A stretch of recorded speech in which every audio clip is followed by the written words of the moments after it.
Oh, I'm live. Hey, everybody. Hi. It's me, Brian, live on this gorgeous and glorious Friday morning here in Lakeland, Florida on September 26th, 2025. I want to thank you all for coming out. I know there's lots of other shows you could be watching right now. There's a lot of other things you could be doing. You could be reading a good book. You could be watching a fun TV show. You could be perusing a movie. You could be walking outside barefoot on the grass. But instead, you're watching me being dangerous with coffee. Well, let's get right into it, folks. Okay, I know everybody wants to talk about Comey indictment, but let's go to this other thing first. Whoops, wrong one. Wrong banner there. So they said this was coming out this morning, and man, it came out good and early. I woke up at 7 a.m. and this had already been put out there that there were 270 some accounts say 274, some say an even 275 FBI plainclothes agents in the crowd on January 6th. And they're already quickly amending this and changing it to say that, well, see, these were plainclothes officers that were sent in there um, to manage the crowd that day, for crowd control. It's not like these people were undercover in the January 6th crowd to monitor them or stir some shit up or anything like that. No. When they realized that the massive crowd was getting out of control, um, Christopher Wray practically ordered a bunch of FBI agents to throw on their clothes and rush over there and embed themselves in the crowd at the last minute to help try to contain and control the riot that had broken out. So yeah, I'm gonna continue to try to massage this story, and as everybody knows, Christopher Wray was asked several times when he was testifying to the U.S. Congress. He was asked several times about just how many agents he had embedded in that crowd that day. And he never really wanted to answer that question. He always was extremely evasive and ducking, dodging. Well, how many agents are there out there in the crowd that day? And we found out some time ago how many they're called CHSs. That's like informants or confidential human sources, they're called. We know that they had a lot of people like that. These were not FBI agents. These were sources, informants that were in the crowd. There were a lot of those. But as far as the number of actual badged active FBI agents they had in the crowd that day, Ray would never answer that question. Well, Cash Patel is in charge of the FBI now. And what he did is he found an after action report that stated how many plainclothes FBI agents were in the crowd that day. And he had given it, he had declassified it, he had given it to the press. John Solomon got it first. We find out there's 275 FBI agents in the crowd that day. And the more we find out about January 6th, the more weird shit that went down that day that comes out. The more we find out about Trump asking for the National Guard, knowing this was going to be a really massive freaking crowd now. Donald Trump and Stephen Son, the DC police chief, asking for that National Guard, asking for help, asking for every available asset to be mobilized to ensure the public order and public safety that day. And Nancy Pelosi saying, "You can't have it. I won't give it to you." DC Mayor Muriel Bowser, who is still, by the way, the mayor of DC, saying, "No, you can't have it. You cannot have any extra assets. Take what we gave you and shut up about it." Okay. How carefully engineered that event was that day, making sure that they did not have the National Guard there, did not have enough police, they did not have enough assets there. So they could say, "Oh my God, we're so surprised and shocked that a violent riot broke out and that they literally engaged in a jihad against people who walked through a building." And okay, and look, us crazy tinfoil hat wearing MAGA patriot people have been saying for 5 years now that January 6th was there was an insurrection that day, but it was a Fed insurrection. January 6th was a Fed insurrection. We've been telling people this for 5 years now.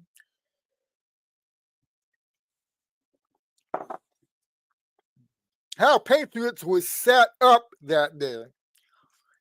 They threw the fucking doors open. Come on in, walk in here. And I still believe right to this day, right this minute, we're gonna find out some of the people embedded in that crowd that day, not necessarily FBI agents or CHSs. Some people from very highly organized groups that are very well funded and have engaged in domestic terrorism against this country for some time now were embedded in that crowd. Yes. And most of those masked assholes. I mean, the guy wearing all black that you see breaking the fucking windows.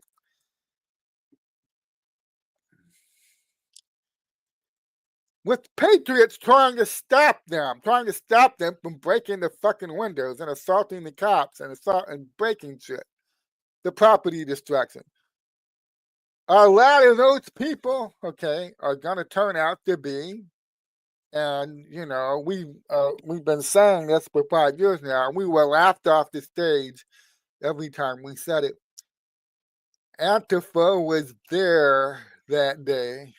They were. Antifa was there. They was there, Charlie. Antifa was there on January 6th. And they didn't even freaking disguise themselves all that much. They were pretty much wearing the same fucking outfits they wear when they go out, you know, to do the shit they've been doing, like at the Trump inauguration in 2017 and the Berkeley riots in California in 2017 and 2019. They were wearing the same black shit and masks, tactical gear, breaking windows and stuff. They were there. Antifa was there. So I'm going to introduce the question here. Some people probably would do you some good to think about this.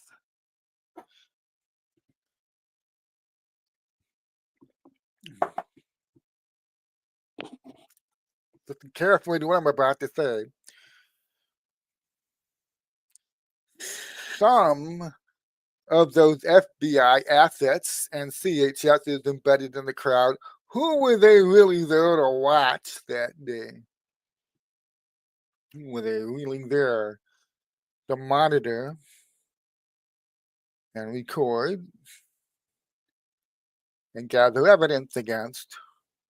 Who were they really there to surveil?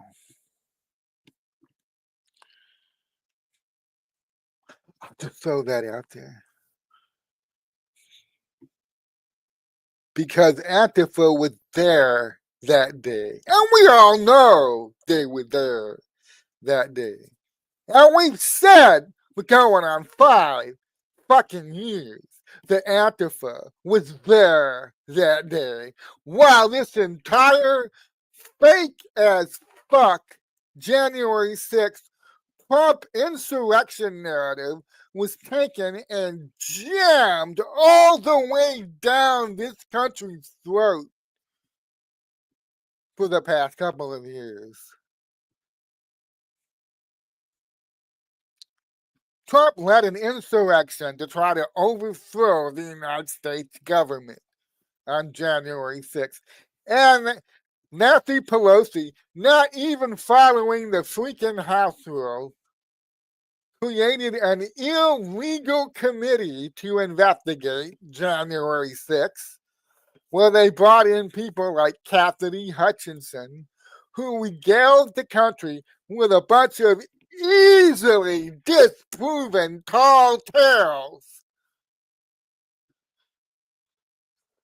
And nothing came of it. And when it died from its own absurdity, the January 6th committee investigation that was supposed to lead to insurrection charges being filed against Donald Trump for leading an insurrection now to overthrow the United States government. Well, the whole fucking thing died. It just fell over and died of its own absurdity. They destroyed all their records and just left. They destroyed most of the evidence and just said, okay, fine, fuck it. It didn't work. We weren't able to charge anybody for this insurrection that we just spent the last 3 fucking years babbling about. Oh, it's so sad. But we'll destroy all our evidence on the way out the door.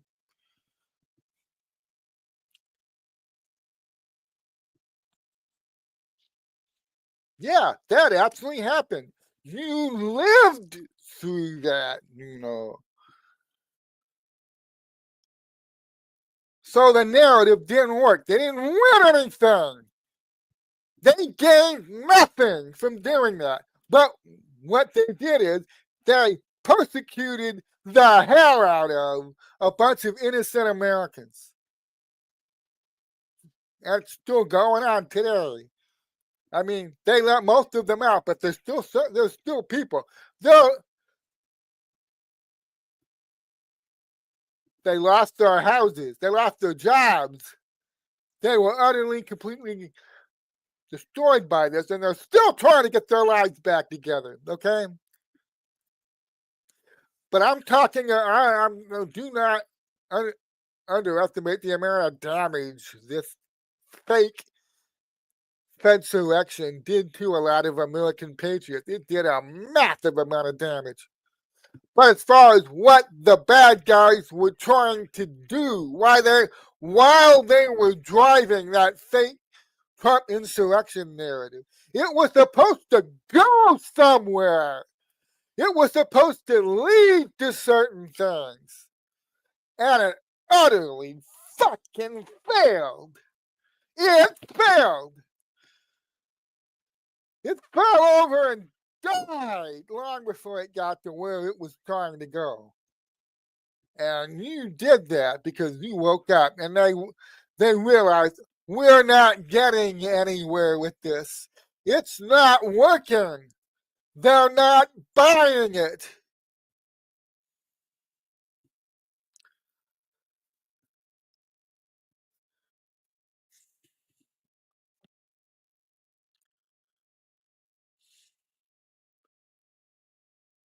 That's all about to come out. Because somebody in the FBI, might think maybe in a couple of years, we'll find out who, and people will be absolutely fucking shocked. Somebody at the FBI was a sleeper, being told to destroy records. Here's the 2020 election shit. We gathered all this evidence about how that election was rigged, you know. while certain people were prosecuting Trump for claiming that it was rigged. I want you to put him in these bone bags and go burn this shit, okay? Or it's stuff having to do with the Russiagate scandal from the Comey days. And they're hiding evidence, disks, hard drives, shit like that, chock full of evidence about Spygate, the Hillary Clinton email server investigation, Clinton Foundation investigation, going back years, even before 2003. Shit about the Weiner laptop, you know, the Hunter Biden laptop, all this shit that they've been covering up and hiding for a long time now. Here, put this in a fucking burn bag and go destroy it for me. And whoever that was said, yes, sir. Yes, sir. Absolutely, sir. I'll get right on that, sir. Somebody got themselves a nice room, maybe several rooms, chock full of burn bags. They were stockpiling for a rainy day. Just on the off chance, the miracle, the act of God that a certain person would end up back in the White House one day, someday, hopefully, and bring a very good team of people with him that would find these burn bags and begin to go through them. Yeah.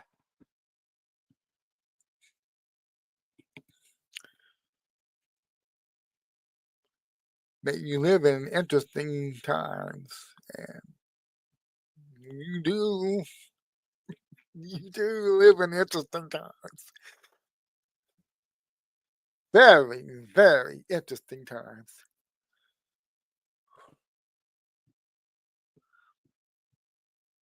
So Trump designates Antifa as a domestic terrorist organization that is being foreign funded, by the way. A lot of he was talking about this to Laura Ingraham back in the summer of 2020, when all these radical revolutionary groups who were funded from overseas and are highly organized and have been infiltrating our country for some time now. And they had all their stuff carefully pre-positioned in over 20 major American cities. And they were just waiting for the right test case to launch their domestic terrorism against the American people. And they decided they'd use George Floyd. Okay. So when Donald Trump is sitting down and talking with Laura Ingraham that day, he said, this is all being funded by some very stupid rich people. And you don't know their names. You don't know who they are. Go back and look. He said this. How many of you have even heard of Pierre Ominger back then? How many of you have even heard of Neville Roy Singham?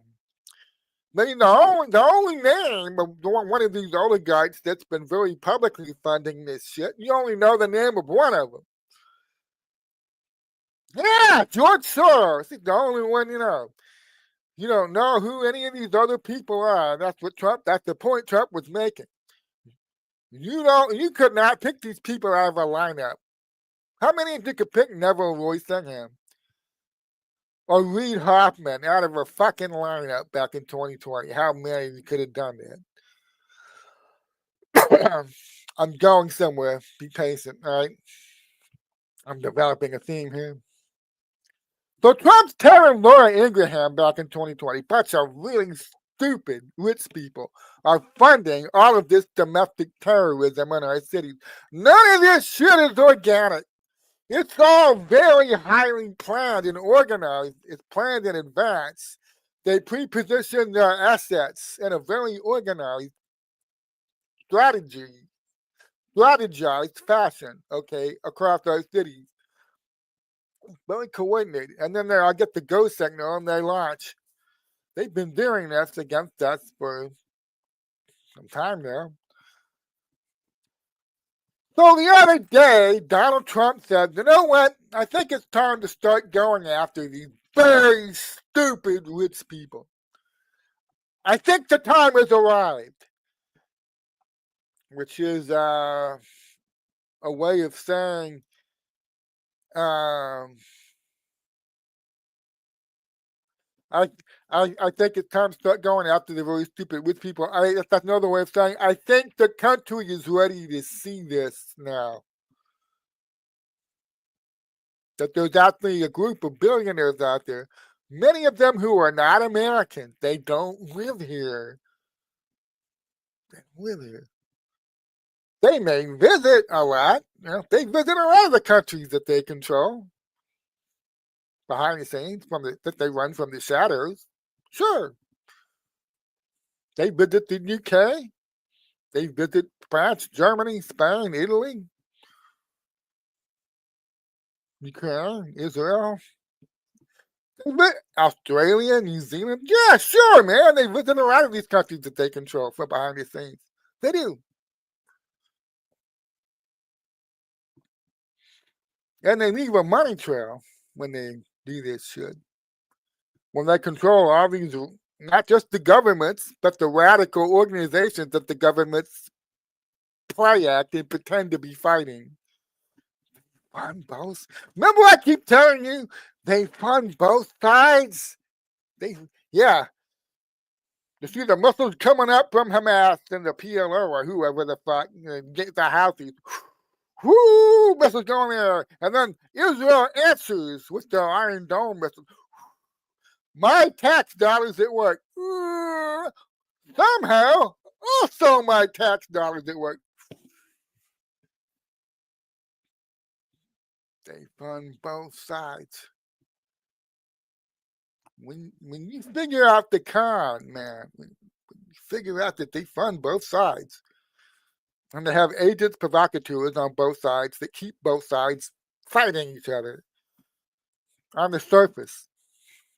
They give each side very legitimate reasons to keep attacking one another. When you figure out the con, you can't ever unsee it, man.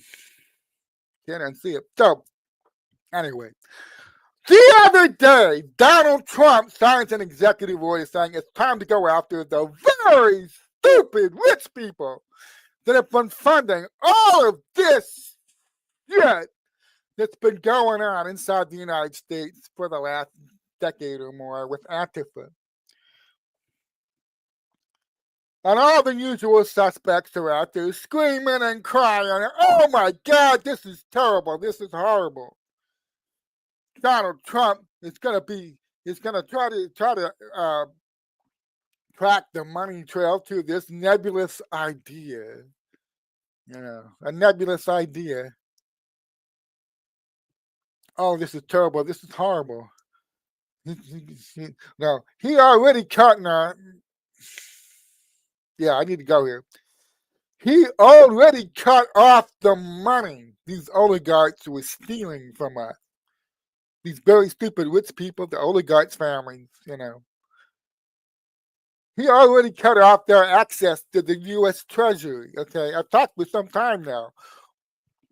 Why do you think Donald Trump held the Liberation Day on April 2nd? Why do you think he's renovating the White House?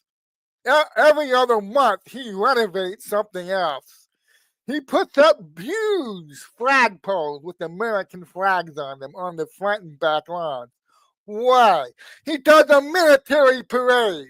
The other day, he brings in the freaking Marine silent drill team.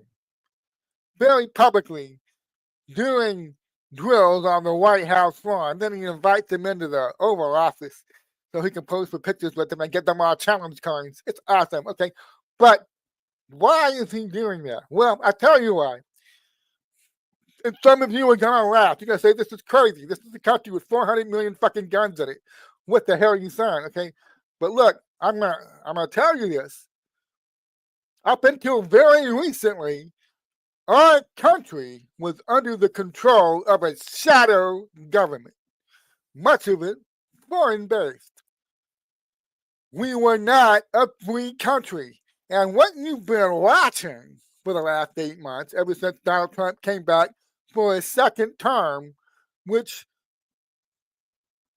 should never have happened, but by some miracle, it is happening now. You have been watching him viciously wrest control away from the shadow government, one institution and agency at a time.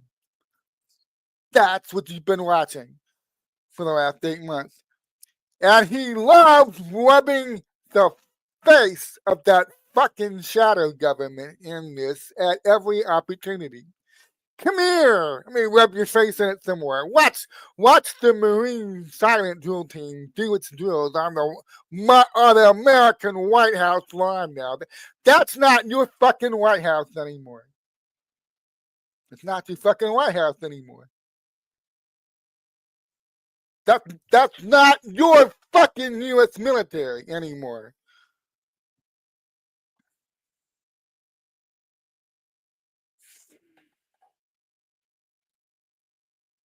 Which is why Secretary of War Pete Hegseth is pulling all the top military brass in for a huge big powwow right now. Yes. Yes. Yes. We're there. We're at the point that all the people embedded in our military with higher loyalties than to the United States of America and the U.S. Constitution, they're all getting really nervous right about now, okay? Because Secretary of War Pete Hegseth is pulling all the top military brass in for big powwow. And some people are already trying to characterize this as, oh, this is terrible. That's what Hitler did. So instantly going to the Nazi thing. Oh, that's what Hitler did. He called in all the Weimar generals, and told them that the oath that they swore to the Weimar Constitution was now going to be replaced by an oath of loyalty to Führer. Okay. Sorry, I'm getting off track here for a minute, but I'm not. Watch. Okay.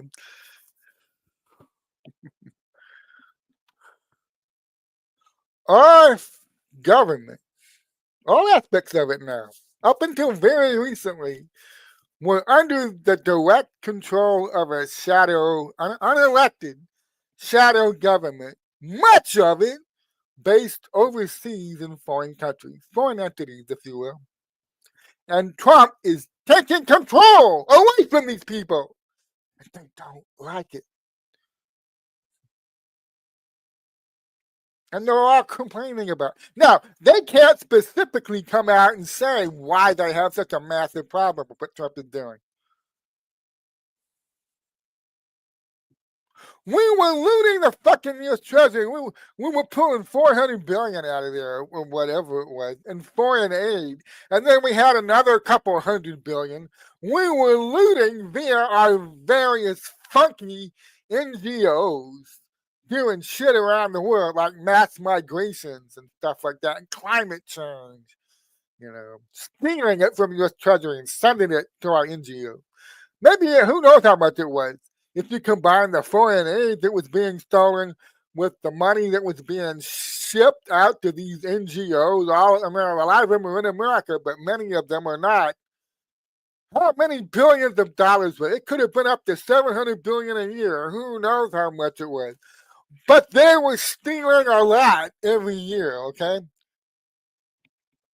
Trump cut them off. And now, any of the fucking shit they want to do with their NGOs, any fucking shit they want to do overseas, they now have to use their own money for that. It's not all cut off, but he cut off a great deal of it, okay? And we understand the size of this. They need a sizable amount of money just to keep the network going, just to keep them up and running. they need a certain amount, and then they make their profit off the top of that. Well, their operating costs are eating them alive right now. You understand? If you're a businessman and you understand you're up against a truly international criminal syndicate, a crime syndicate now, international, that's running all these trafficking networks on humans, drugs, arms, contraband all around the world, and have a certain level of operating costs. And they've been stealing that operating cost from us for decades. And all of a sudden, you cut most of their access off to that U.S. Treasury they've been looting. And you take away the infrastructure they carefully built inside of our U.S. government. The infrastructure to do their trafficking, to do much of the criminal activity they've been involved in around the world. You take that away from them. Now they have two big, massive problems here. They gotta replace the operating cost money that you just took away from them, and they have to build a new infrastructure. They have to do both. Got to come up with the money to keep our criminal organizations running, to meet our operating costs, weekly, monthly, yearly operating costs. It's a real thing. We got to replace that. And we have to come up with a new criminal infrastructure to use now that we can't use U.S. military shit and U.S. government assets for our criminal enterprises.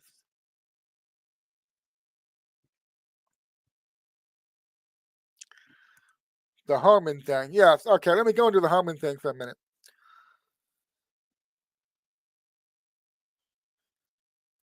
They rolled out a fake news story in the last week saying Tom Homan took a bribe, $50,000 bribe, while he was a private consultant who'd been in the border and customs space for decades as a leader in a government role, okay? And now he's a private business consultant. And the story they are telling you is the anonymous sources now. While he was a private business consultant, Tom Homan was putting out the word that he could help businesses land contracts with the government for deportation services. Because he knows how it works. He was part of it. He knows how it works. So for a fee, he will help you get a government contract to get these however many million it was. I know people start debating the number whenever I bring it up. Some people say just over, now there were already millions of them here, but just over the 4 years Biden left the border open, and that grinning prick Mayorkas kept insisting for 3 years it was fine until year number 4 of Biden when they started blaming Trump for it. Okay. People debate how many millions of illegals came in here over those 4 years. Some say it was 15 million, some say it was 20 million. Okay, it was a lot. We agree on that. It was a lot, all right? How many millions of illegals are there currently in the U.S., including however many it was that came in under Biden? It could be 30 million or more. It could be 35 million. It could be 40 million. People throw around. Well, I looked at these sources and okay, people throw around different numbers. Okay, whatever it is, it's a lot. Okay, and what did Tom Homan know back in 2024, in 2023, when he was a business consultant? Well, he knows that the same thing that happened during the transition from the first Trump administration to the incoming Biden administration. He knew that what happened during that Trump-Biden transition was going to now be happening in reverse. So what do you think was happening during the Trump-Biden transition from 2020 to 2021? Well, if you've studied this, you know the answer to that question, and I studied it. There were massive amounts of contracts that were given to NGOs. Once they knew Trump was leaving now, Biden was coming in, and Biden was openly talking about what he was going to do to that border. He didn't hide it. He's going to come in there and he's going to immediately, supposedly he did it on day one, sat down and signed like a huge stack of executive orders reversing every Donald Trump action on the border. He was going to throw that border wide open. And there were NGOs out there, and they tell you a lot of these, the same oligarchs I'm talking about now, the shadow government, all around the world, they've invested a lot of resources and personnel and planning to bring about mass migrations. They do it in Europe. They do it on the Pacific. They do it in, they're trying to do it in Australia and New Zealand. Okay. They're trying to do this all around the world, the mass migration thing. And they spent decades carefully setting up NGOs and shifting personnel around, getting ready for that moment that Trump is gone now. And the border is coming open. And we're going to do a replacement migration, a deliberate replacement. While, of course, denying we're doing that, we're going to do a replacement migration. Because Trump's winning over our old slave class. He's winning over those blue-collar workers in the Rust Belt that we used to depend on. He's winning over the blacks. He's winning over the Latinos and Hispanics. He's winning over all these people that we used to depend on to make it look close enough so we could rig the election. He's taking those people away from us. We need to replace them. Okay, so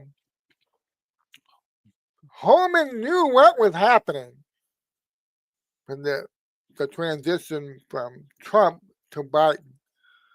There were a lot of people out there, business consultants now, making massive bank using their knowledge of the federal immigration system, its infrastructure, and these NGOs setting up contracts, putting people in touch with each other and being paid for that.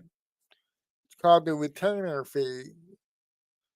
Setting up the business for the mass migration. The mass migration they all knew was coming. I know how this works. I'll put you in touch with some people. I'll get you a nice fat contract. My fee is 10%. Or you could pay me a retainer fee off the top. And then, what if you land a multi-million-dollar contract to use your private air service to fly illegals all over the fucking United States? You just pay me out of that contract that you get awarded because I hope you land it because I'm a business consultant and I know my shit.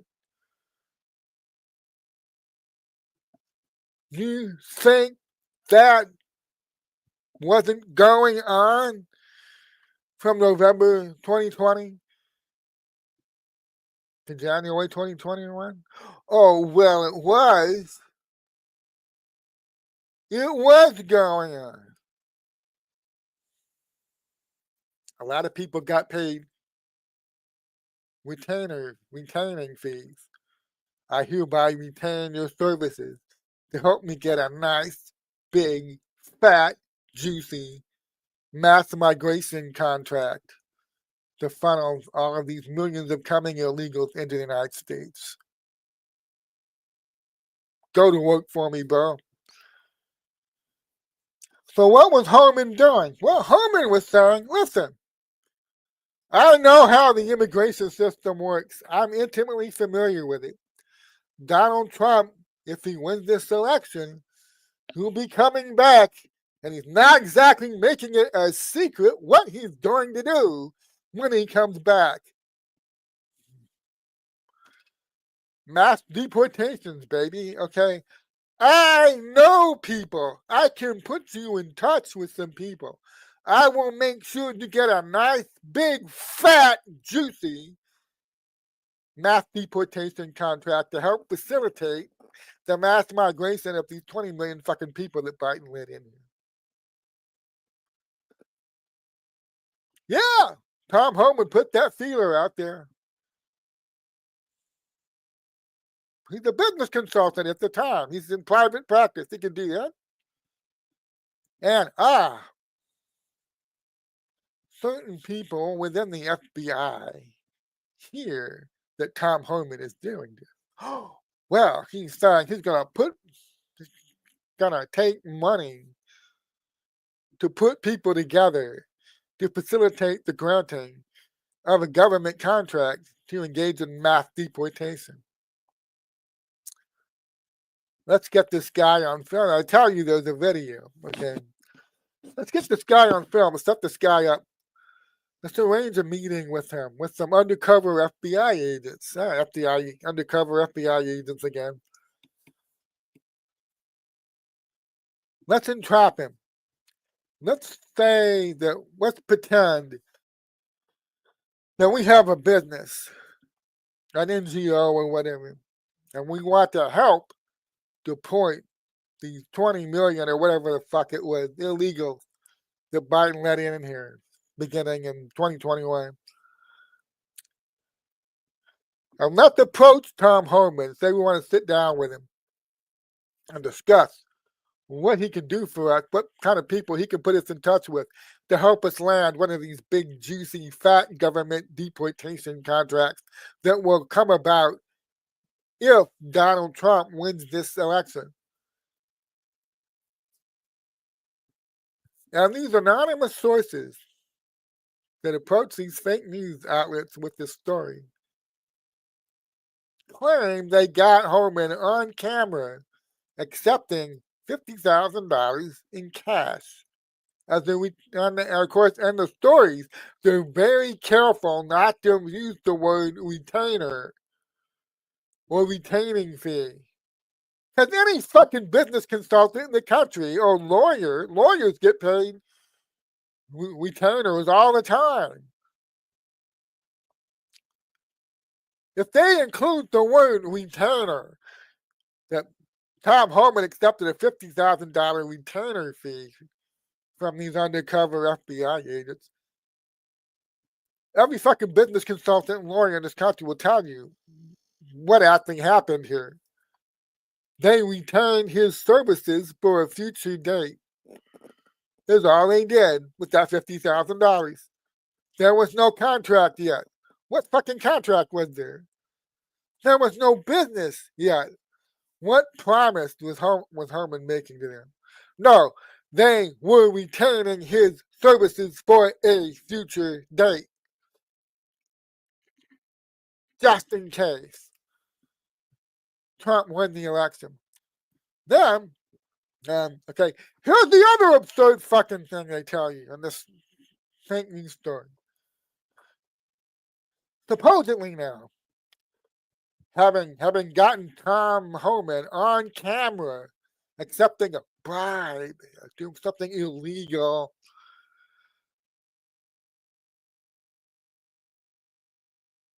they sat on it and didn't do anything with it. And they let the election roll by. And they let Trump be inaugurated. And then they waited 8 fucking months. And then they linked this to the fake news press.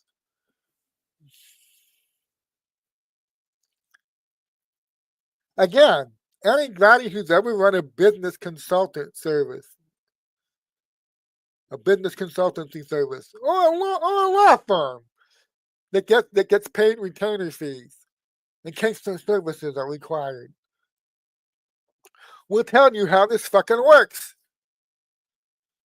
I pay you a retainer fee. Let's say, okay, I want in on this coming business, but it's contingent on some asshole winning an election. I want in on that business. But this guy has to win the election first. And to make sure you have time for me because I know you're really good at this. And a lot of people are going to want your services. And you're probably going to be swamped by Johnny come latelys who suddenly, they're going to wait till after Trump wins the election to try to get Herman's services. Okay. Because I went in, I'm going to pay you a fee to retain your services in case Trump wins the election. And once he wins the election, I will contact you and tell you what I want you to do. I will contact you and we will move forward on this.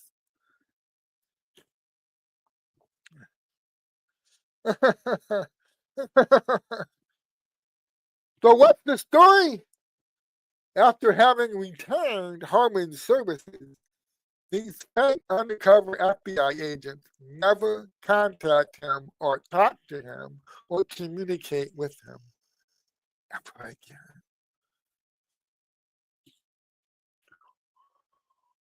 But the story that told, they waited to see if Holman was going to follow up and try to earn that bribe. That's the story they tell you. They were patiently waiting, holding their breath, waiting to see if Holman was going to contact them. Okay, guys, I'm ready to follow up on that bribe you gave me. What do you want me to do? Oh, but Holman never contacted them.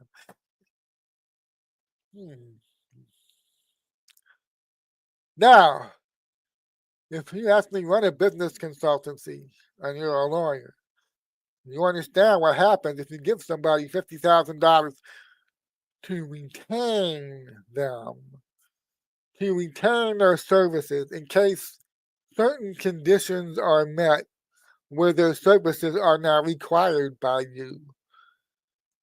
It is up to you to contact them and tell them, I am now ready to call upon you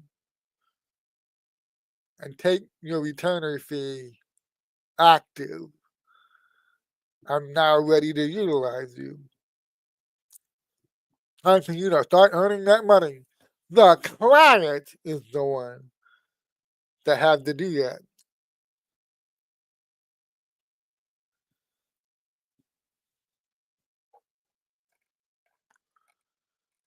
So,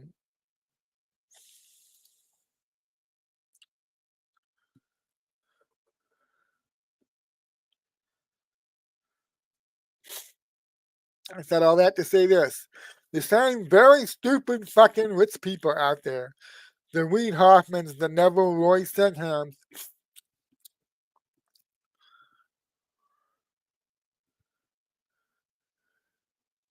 set up a bunch of fucking NGOs and shit to literally fund a mass migration into our country. We paid for that.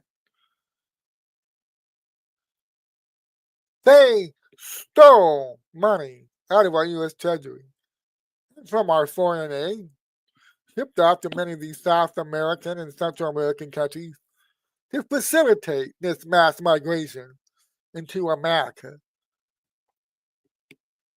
They made a lot of fucking bank on it. They made a massive profit off of this.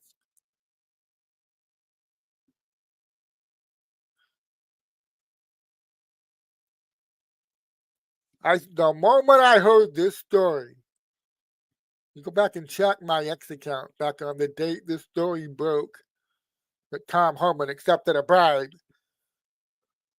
to put people in contact with each other to reverse all this shit that Biden did. To go the other way. Not a mass migration, a mass deportation. The moment this story broke, I said, you dumb motherfuckers. You really wanted to open that door, huh? About people who take retaining fees and do business consultancies to set up shit to foment and enable and profit off of a mass migration into America. You're focused just on Holman now. See, this is how short-sighted these fucking people are.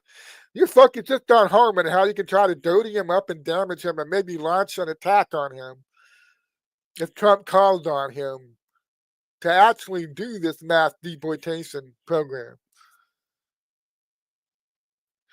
But you opened the door, you dumb fucks! You opened the door right there!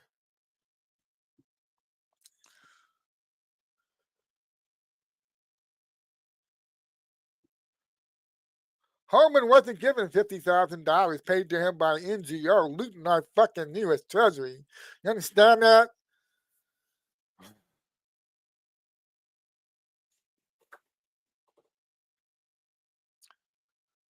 You should not have opened that fucking door.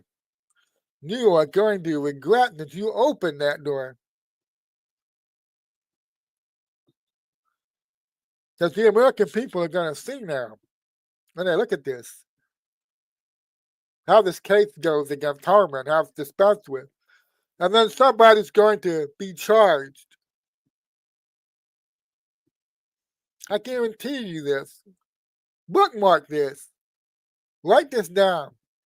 You will see the Pam Bondi Department of Justice seat grand juries led by competent prosecutors who will begin charging stupid fucks who left a paper trail behind them as they were looting our U.S. Treasury and sending it to various NGOs and getting themselves extremely fat, juicy, lucrative government contracts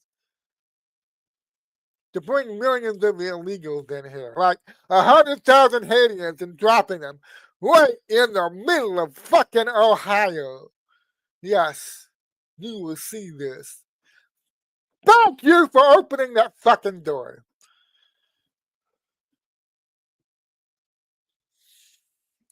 I calm down for a minute. All of a sudden, I can't breathe through my nose. I think there's something in the coffee. I just like maybe this coffee had a little mold in it. I don't know. But all of a sudden, I can't breathe through my nose. I got to slow down a little bit.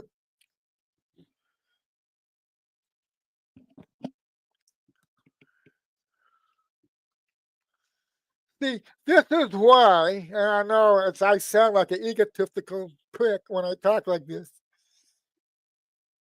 I don't care anymore. I give a shit. This is why, when you're truly intelligent, you can see what's happening before it happens, and you're not worried about anything.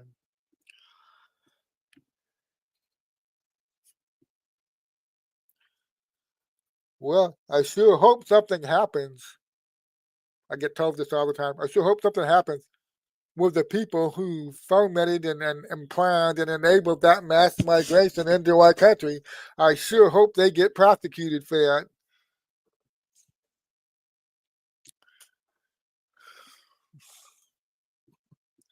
Oh, I'm not worried about that. I, I'm not worried about that at all. Do you understand what a fucking paper trail these people left behind themselves? What do you think Elon Musk was actually doing for 6 months and his Doge team? You only see about 10% of what they were doing on the surface. You understand? They only tell you what you need to know at the time. But a lot of this shit got 90% of the shit Elon Musk and the Doge team was doing at the Treasury Department, at the Social Security Administration, at the Institute of Peace. Okay. You see very little of what they're actually doing. You know this, right? Because there are massive criminal investigations underway. Massive. We're not talking a couple $1 million here, a couple $1 million there. You were showing the scope of this thing was so fucking gigantic. Okay. You were shown enough from March to June when Elon left. Or was it July? I forget whenever Elon shuffled on his way out of the White House with his black eye. Okay, you were shown enough to be able to start realizing the sheer fucking scope of this, okay? The theft, the money laundering, the sabotage, the sandbagging, the oppression, the outright fucking highway robbery that's been going on for decades inside of our government. While all these fucking conservative, libertarian, fiscal hawks were putting on a real nice show for us. You were shown this. The scope of it. They've known for some time, wow, they were looting our treasury and sending the money to all these oligarchs were not just members of Congress, not just the members of Congress, although they get most of the attention. These oligarchs create most of these fucking NGOs. Or foundations, like the Clinton Foundation, the IRI, okay, International Republican Institute, or whatever the fuck its name is. John McCain was the chairman for a long time now.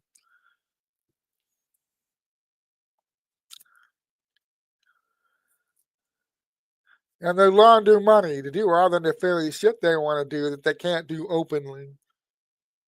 You were shown this, okay?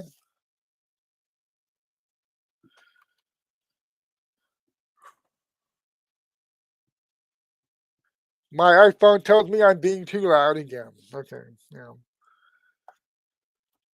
Well, my Apple Watch says I'm being too loud. Tone it down a little bit.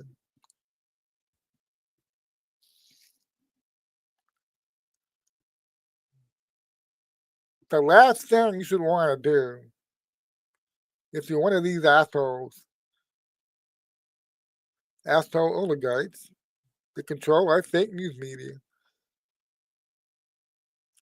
and you've been paying for a mass migration into the United States using our own fucking tax money, the last thing you would want to do,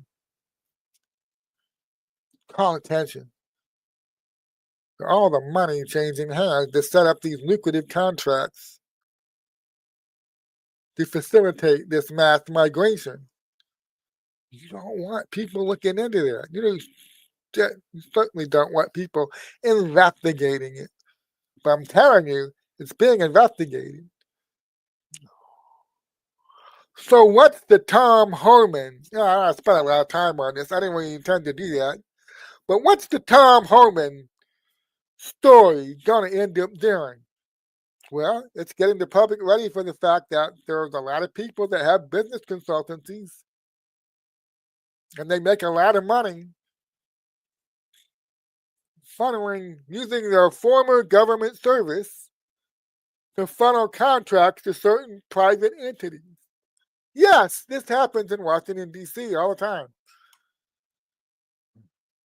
Now, Harmon was putting out feelers just in case he wasn't called on by Trump to do anything. He stayed in private practice. He wasn't called to be involved with ICE or any mass deportation program. What would he be doing right now? Well, legally, he'd be setting up money from private clients to get them in touch with certain people so they could apply for it and have a really good chance of landing government contracts to help deport millions of illegals out of this country. That's what he would be doing right now. The difference is, under Obama and during the first Trump term, remember, Trump did not have any real control of much of the federal government in that first term. From Obama through the first Trump administration to the Biden administration, people who were doing this they weren't using their, okay, best way to say this, give me a second. There wasn't really any private money changing hands to set up these mass migration NGOs and to keep them going and to fund their activities. It wasn't really private cash. It was cash that was looted from our U.S. Treasury that was paying to set all of this up. This isn't just some ordinary business consultant saying, I'll put you in touch with somebody and you'll get a government contract. The money paying for all of this was our own tax money.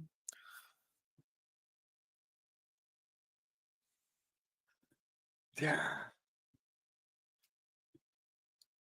So that's where the Holman story is going to end up. Nice going, Ethel. Oh. Now, the one thing everybody wants me to talk about, because I am, of course, the Spygate guy. And I've been in the Spygate space for 8 years now. Going on more than 8 years, almost 9 years. I started following Spygate in January of 2017, just like everybody else.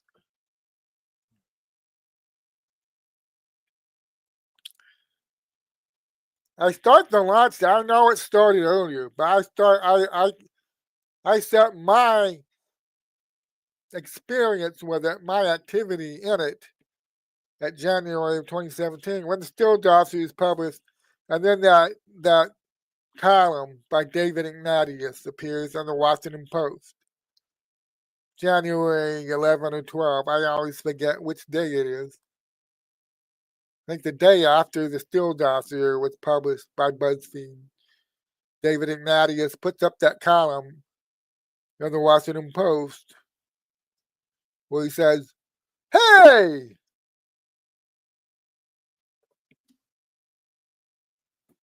somebody needs to investigate that Flynn guy. Make sure he didn't, violate the Logan Act or anything like that. Somebody better and Ignatius. Okay, Peter Ignatius said somebody better investigate that Flynn guy. Make sure he didn't violate the Logan Act or anything like that. Amazingly enough, there had been a meeting in the White House 6 days prior to that. With the White House. And Obama's there, Biden's there, Comey's there, Strzok is there, Bill Priestap is there, Susan Rice. I think Loretta Lynch was there too. John Brennan. They're all there. And Bill Priestap. What a guy. Very helpfully writes down a bunch of handwritten notes when the topic of the meeting turns to General Michael Flynn, Donald Trump's incoming national security advisor. But what they can do to get Flynn the fuck out of there as fast as they can before he discovers all this shit they've been doing. And Bill Priestap very helpfully writes down in his handwritten notes, what is our goal? They get merely get him fired or prosecuted.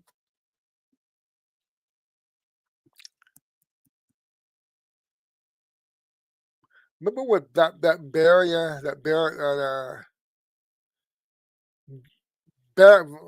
Lavaki Beria guy said, show me the man, I'll find the crime. Well, that's not actually how our honest, constitutional, governmental law enforcement agencies are supposed to do their business. They don't pick somebody to go after and then try to find a crime to investigate them for it. Dan Bonner was saying this at the time. Man, you have no idea how fucking evil this is. Pick the target, go find something to investigate them for, which is basically what they're discussing. Now, why are they having to do that? This is for all new retards out there that endlessly message me about how dirty General Flynn is. He's one of them.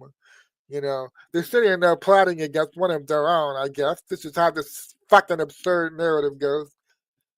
Trying to find something they can hit him with.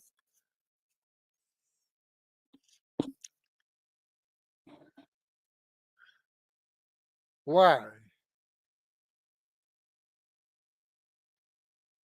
Why are all these evil people, Obama, Comey, McCabe, Strzok, Bistat, Lynch, Rice, sitting there staring at each other, asking, what can we go after him on? Why are they having to do that?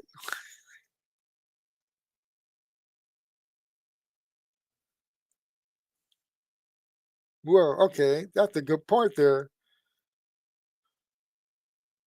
B, Arthur, that's a good point. Yes, they know Flynn knows the Bible, but listen, if Flynn was a dirty, corrupt, evil fuck, and they knew he was a dirty and corrupt, evil fuck, how much time would they have to sit around and spitball about what they could go after him on? How much time would they have to do that? They're dirty, he's dirty, right? Dirty people have what? Well, they keep tabs on each other. Okay, they know each other's dirty little secrets. Mutually assured destruction and all of that.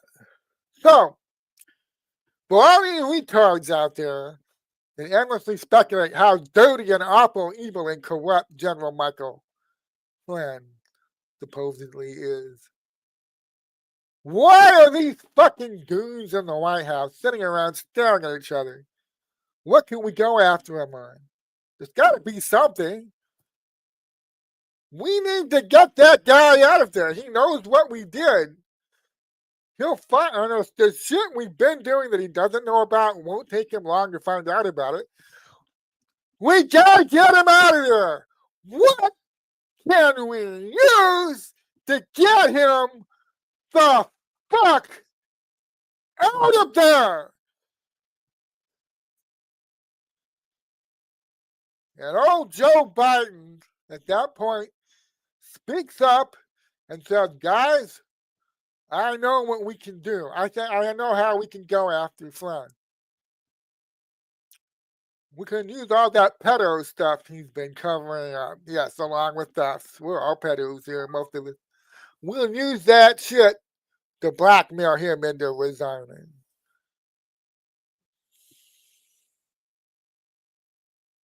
Is that what old slow Joe Biden said? How about this version? Joe Biden speaks up and says, guys, listen, we know that, General Flynn's involved in a massive amount of human and child sex trafficking. Let's use that on him to blackmail him into getting the fuck out of our way and resigning as Trump's national security advisor. Is that what Joe Biden said? Well, no. Oh, how about this one? How about this version? Hey, Last Refuge, Sundance. You'll really love this one. How about Joe Biden speaks up and says, well, listen, Flynn's as dirty as they come. He's been engaged in all this arms smuggling and arms trafficking. Nuclear shit. Okay. How about we use that to go after him with?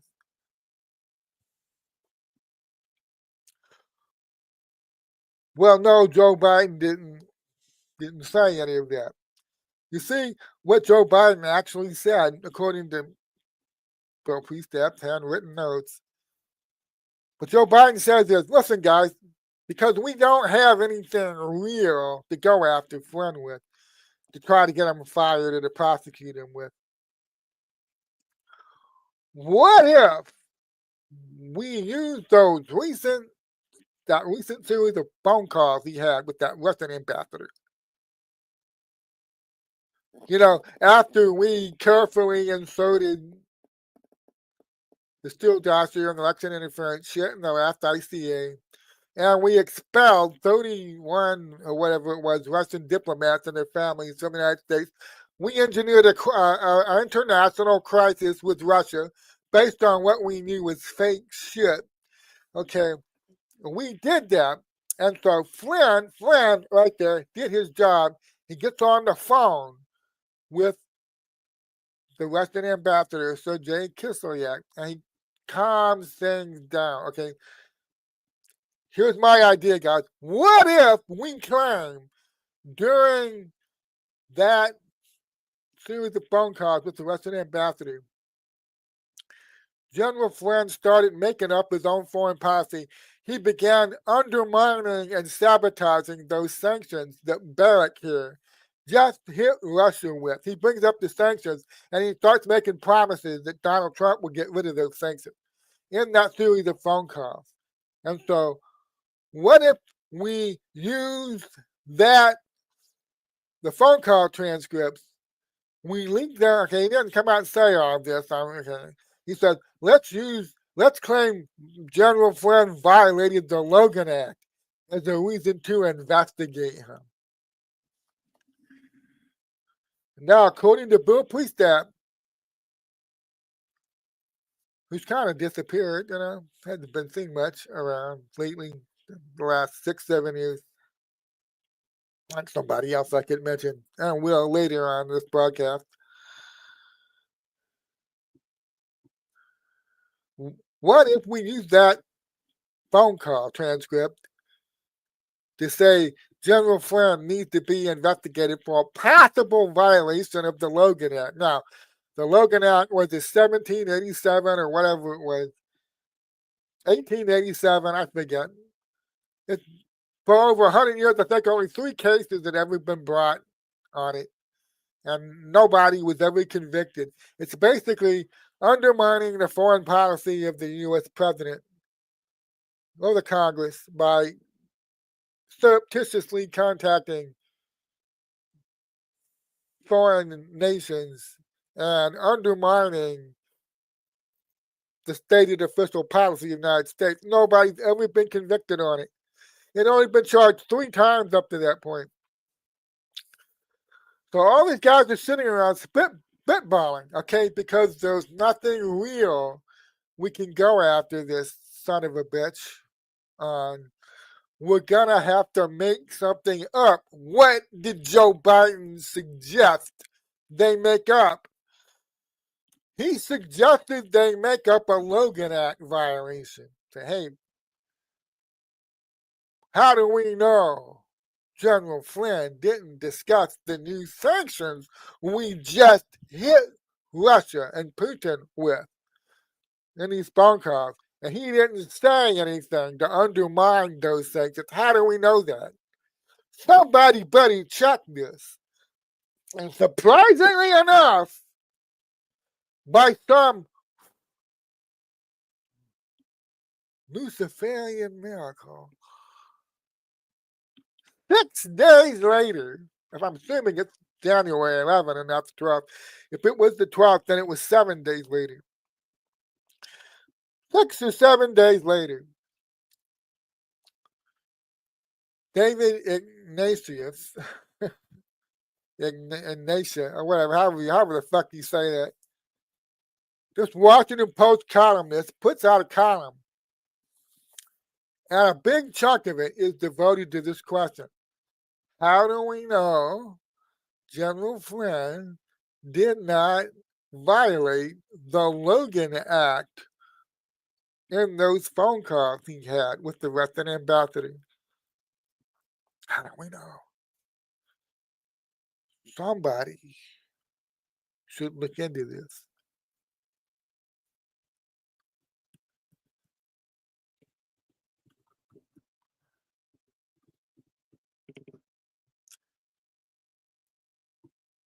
You have to go back. You have to remember the atmosphere at the time. They've been seeding the news media with claims from the Steele doctor, very vague allegations and claims from the Steele doctor for months at that point. By January 2017, David Corn, Michael Isikoff, okay, they've been seeding the political news media with all kinds of allegations from that dossier.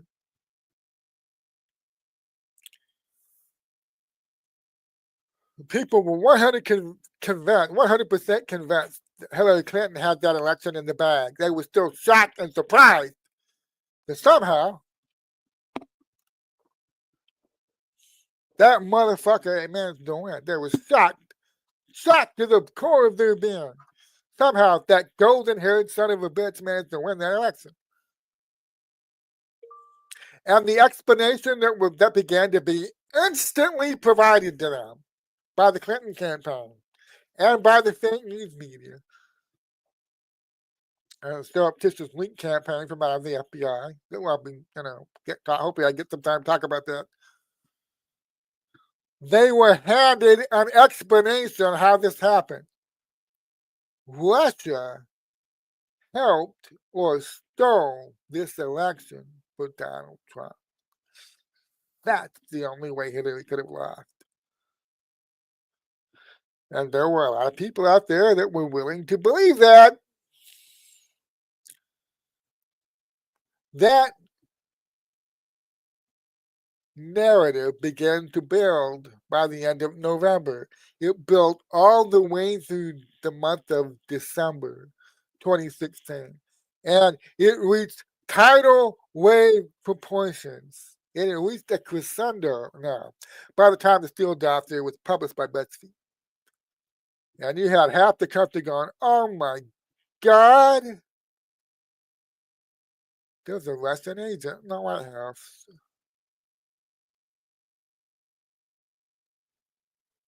And then David Ignatius prints this column. What if not only is Donald Trump a Russian agent, what if General Michael Flynn turns out to be a Russian asset and is doing secret foreign policy deals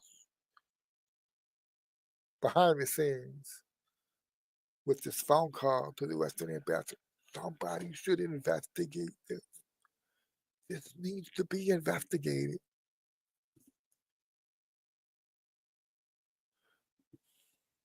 Oh, and it was, man. It was, because by the 15th, I think it goes up at the timeline here. James Comey and Andrew McCabe were putting their heads together. We want to entrap Flynn. We're going to send 2 FBI agents to interview him.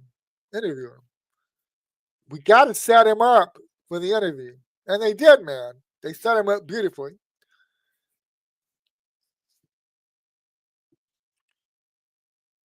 They let it build. After that, a column appeared now.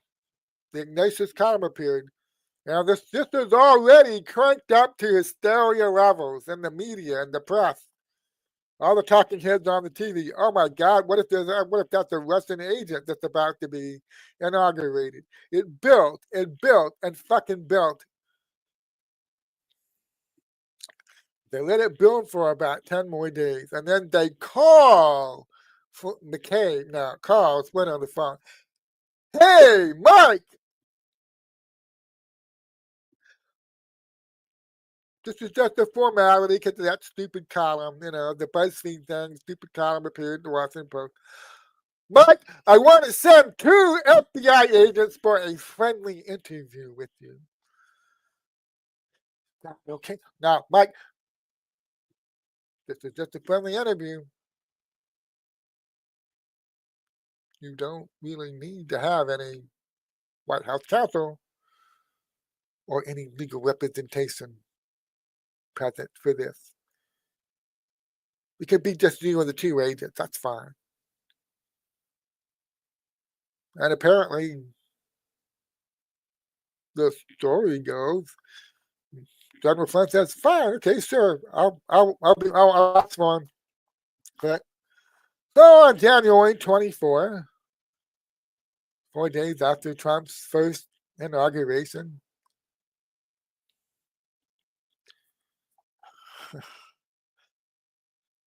Two FBI agents show up at the White House.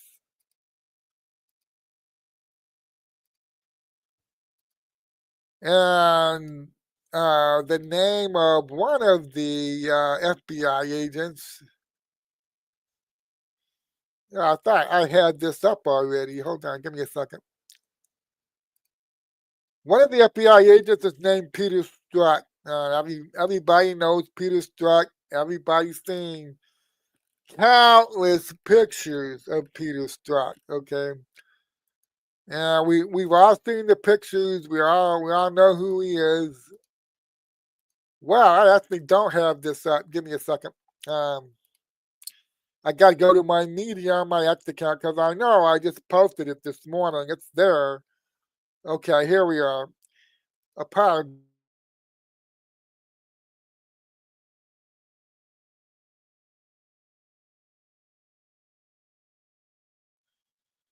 Okay, what you're seeing here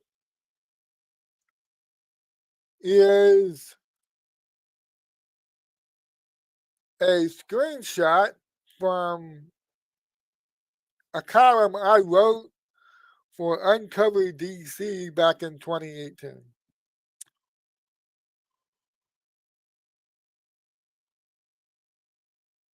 James Comey and Andrew McCabe set up a meeting between General Flynn and two specific FBI agents who were going to come and drop in on him for a friendly interview. No need to have any lawyers present, no White House counsel, just a friendly interview, ask a few questions to dispense with this stupid Logan accent. Okay.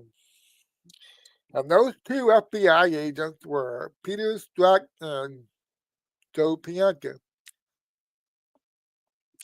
And I've been writing and commenting for many years now on how absolutely fucking weird it is how the fates of these three men so dramatically converged since that fateful meeting that they had in General Flynn's White House office on January 24, 2017. Very weird. So I opened the column this way. When two FBI agents arrived at the White House on the morning of January 24, 2017, to interview Lieutenant General Michael Flynn,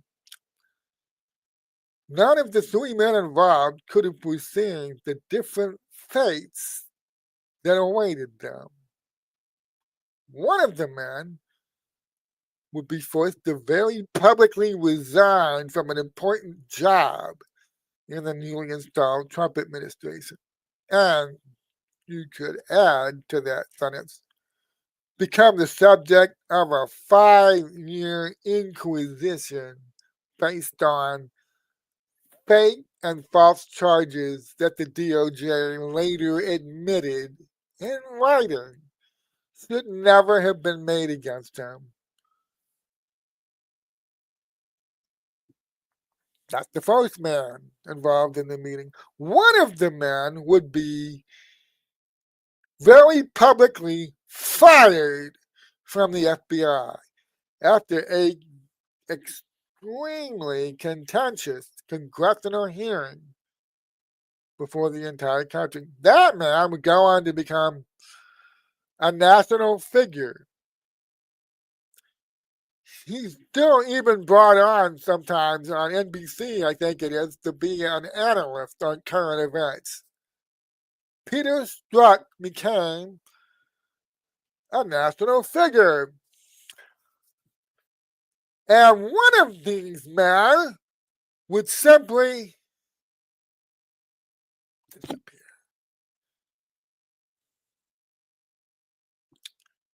Now, I'm not exaggerating when I say one of these men disappeared.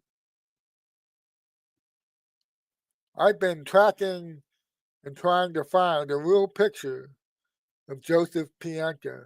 We're going on 8 years now. And yes, I know about the profile tactical gear thing where people say that's Joe Pianka. I haven't been able to verify that. And I'm aware of the group picture where people say, well, they think one of these guys is Joe Pianka. I haven't been able to verify that one either. We're more than 8 years into this. Joe Pianka is a name that keeps coming up over and over and over again in the Spygate scandal. And I commented many times. People think I'm exaggerating, but I am not. If you research this, if you look into this, how many times this fucking guy, this literal fucking ghost, pops up inside the Spygate scandal? He's briefing President-elect Donald Trump. He's briefing General Michael Flynn. I mean, he shows up in the weirdest fucking places. And he's a ghost. He's a literal fucking, I am not exaggerating. He's a literal fucking ghost compared to James Comey, Lisa Page, Bill Priestap, Stephen Sarma, John Carlin, Sally Yates, all these other people, James Baker, all these other fucking people involved in this.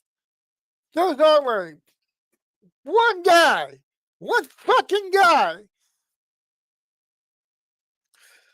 that managed to keep almost completely and totally out of sight, out of mind throughout this entire fucking thing.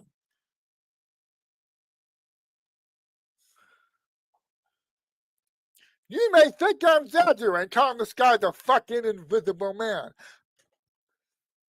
I'm not joking! I'm not joking! He is the invisible fucking man. He is! And I've said one thing that's gonna prove this is real. I've said one thing. You will know we're there. You will know it's for real. It's go time. When they drag this motherfucker out of whatever hole he's been hiding in for the last 8 fucking years. You'll know it's real.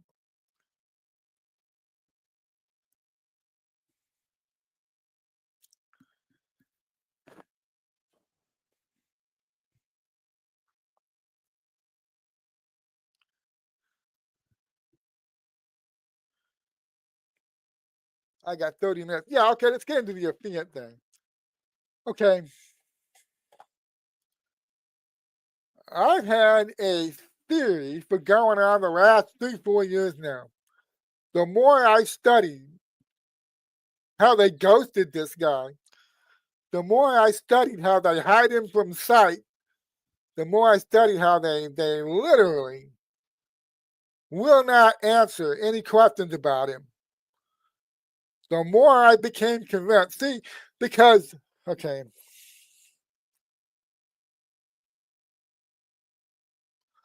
All right. I have to explain a little background here. Let me back up a little bit. A FISA warrant is an intelligence document that a law enforcement agency submits to a court, foreign intelligence surveillance authority court, okay, authorization court, excuse me. It's an official intelligence document.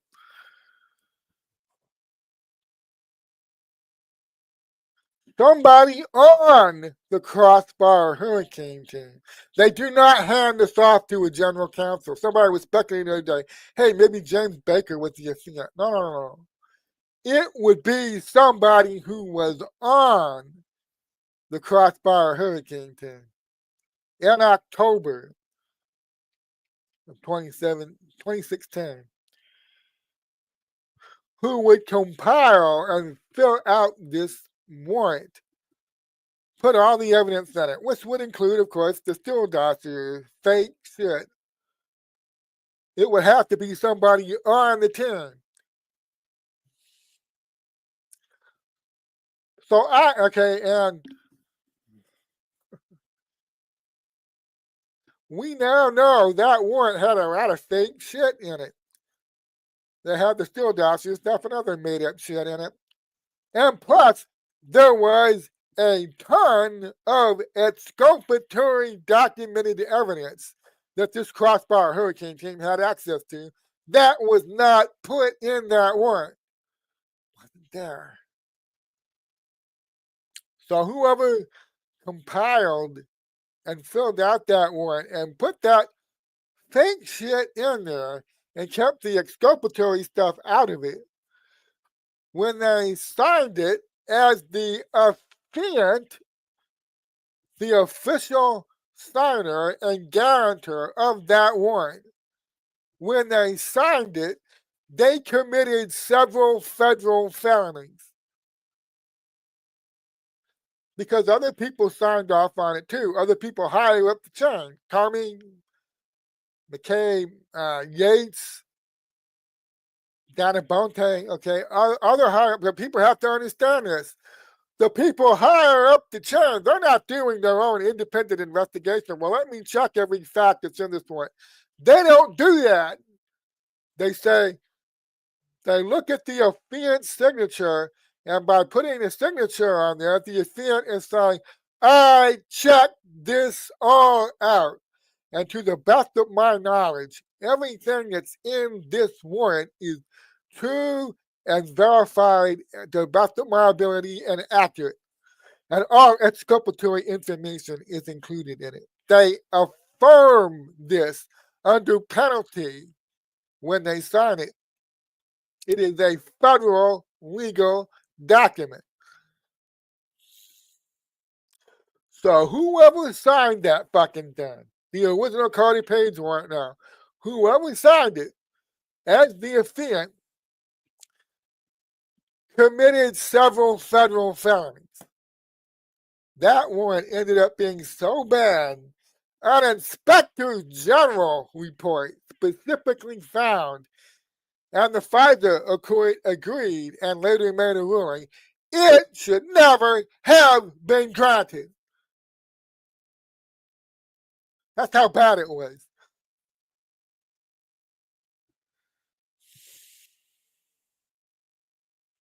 I've known this for going on 8 years now, that warrant was fake, and whoever that affiant was committed several federal felonies. 2017 was how long ago? Going on 8 years. So how long has it never fucking leaked who that affiant is? How long has the operational security around this been unbelievably and miraculously airtight that me, Tracy Baines, Spool Nelson, John Carlson, the market chart, Hans Monty, how miraculous is it that 8 years into the spy scandal, even as it's coming back around the bend again now, that James Comey's been indicted, how miraculous is it that we still don't know who the affiant was that put that fucking warrant together and signed it as the affiant? What a miracle. In Link City, Washington, D.C., we still don't know. Now, we love to speculate because that's what we have to do. Because there's never been any affiant. They didn't even do a fake story claiming who the affiant was that later had to be retracted. They haven't said shit. We don't know who it is. But I suspect when you look at the crossbar hurricane team and who was on it, On this hand, we have 8 years now, absolute total fucking airtight operational security as to who that affiant was. On the other hand, in this hand over here, we have this really weird case of an FBI agent who's involved in Crossfire Hurricane from the very beginning, who's a literal fucking ghost for the last 8 years. And I look at my one hand here, I look at my other hand there, and I say, I wonder. I do. I wonder. Now, having said that, let me show you this other very interesting thing that happened recently. This happened about 2 months ago. Okay, let me share this with you. Oh, you can see it. Good. Yeah. We'll blow it up a little bit. About 2 months ago, somebody with now Joe Pienka is not a common name. I mean, if we had a national phone book, how many Joe Pienkas would turn up in it? Okay.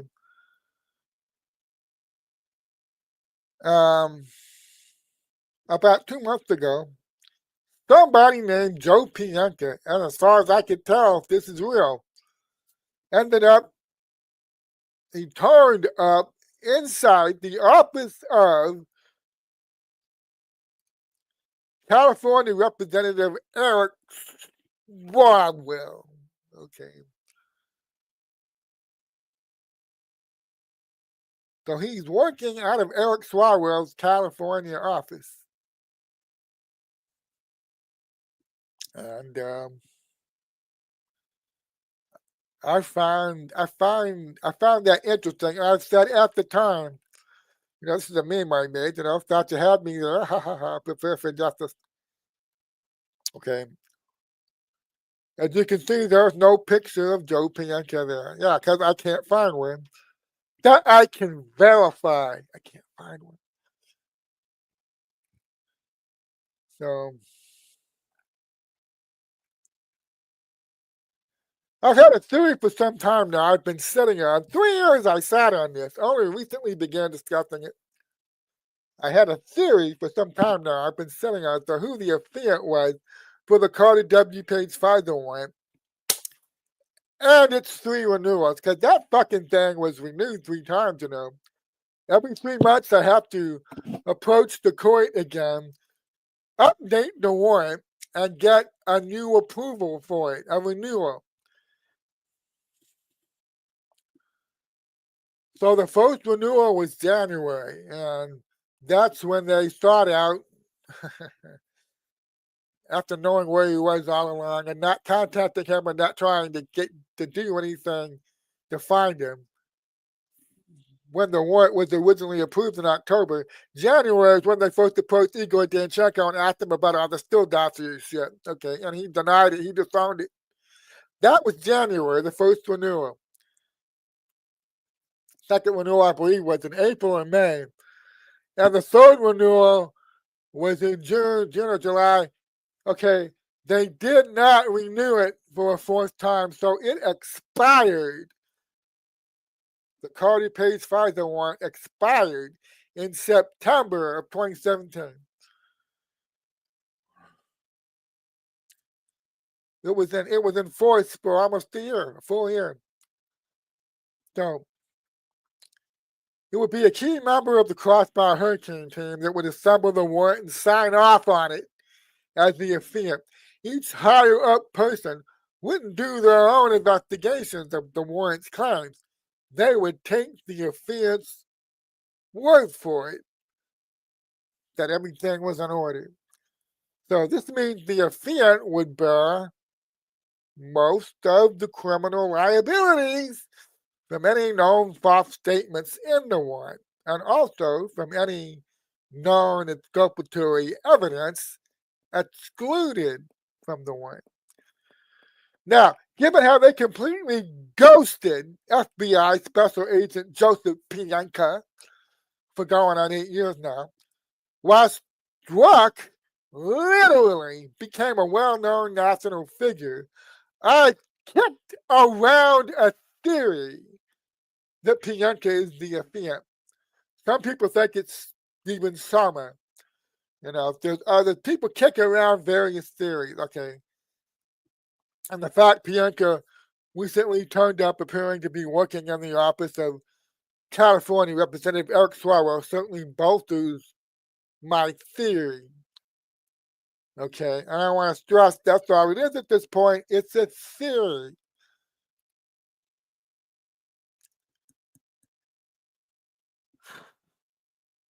It's just a theory now. But going on 8 years, the Department of Justice has never declassified who that offense is. So, people like me, Full Nelson, Galactic Red Pill, Last Refuge, people in the Spygate space for a long time, we sit around and we kick around, we see each other's postings, we share theories about who we think it is. But we don't know. Well, that would tell us.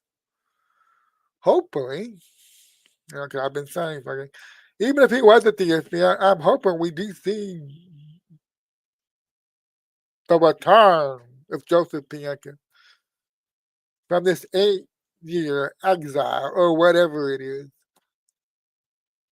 at some point in this thing. Now that James Comey is indicted.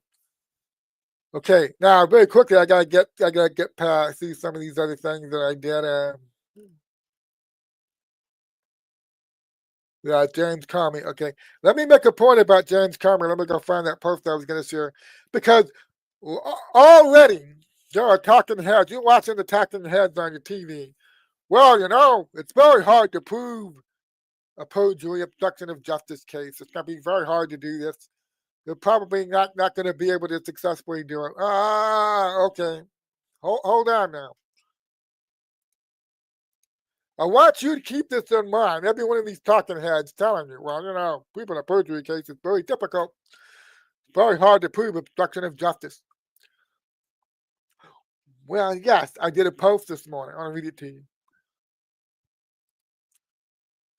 Every single talking head legal analyst on your TV is going to chant like a mantra how hard it is to successfully prosecute a false statement obstruction charge. Well, that's usually true. Number one, when the crime isn't caught on camera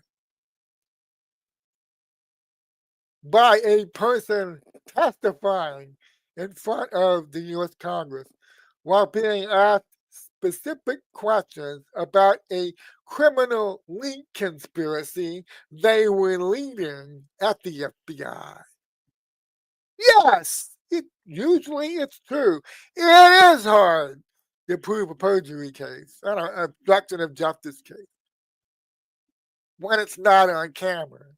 And you were asked a specific question, which you answered, and the evidence shows you didn't tell the truth. Point two. When that crime also wasn't one of the subjects of an extensively and exhaustively investigated special counsel with experience prosecuting RICO cases. Okay, here's the two things people need to take in mind. When you see all these legal analysts brought in here, 30 years a prosecutor for the DOJ or whatever, and it's like, well, usually it's very hard to prove a case like this, get a conviction in perjury obstruction of justice.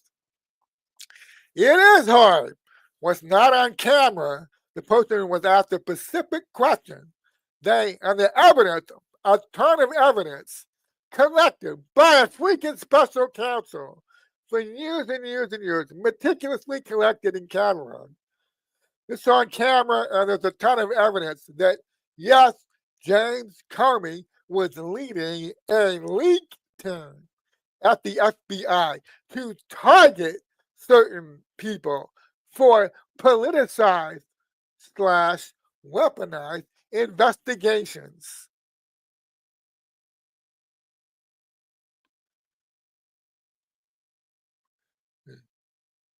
But when it is on camera and the person is under oath and they're asked a very specific question, and you had a special counsel investigate this as one of the issues they were investigating, and they cataloged all the evidence to prove that yes, James Comey was leading James Baker, um, James Rybicki, Peter Strzok, Lisa Page, Andy McCabe. He was leading a leak team. It was a coordinated effort or criminal conspiracy, if you will. An organized leak campaign from out of the FBI to target innocent American citizens for inquisitions, for investigations, and then doing leaks to the media to drive public support for these investigations. All these talking heads should take this into account when they say, well, it's going to be very hard to prosecute this case, because, perjury cases are very difficult. Not when it's on fucking camera. Not when he's asked a very specific question. And John Durham spent 3 years investigating that and demonstrating there was a coordinated leak campaign going on inside the FBI being led by James Comey. No, this is not going to take long. This is not going to be a difficult case. The only issues are it's not evidentiary, okay? What they're trying to tell you, the legal analysts, it's very hard to get a perjury conviction. They're trying to say usually the evidence isn't good enough to get a conviction. It's hard, okay? But on an evidentiary basis, it's not in this case. There's more than enough evidence. You had fake news using the same old anonymous source bullshit, leaking ever since the news that Comey's indictment was about to happen, leaking that there's no case. There's no case here. There's no evidence. And you have stories about new Eastern District of Virginia U.S. Attorney Halligan being sat down by her own line prosecutors, patiently explaining to her that there's no case here for charging Comey. Okay, they seeded the fucking fake news with this for 2 or 3 days leading up to this indictment.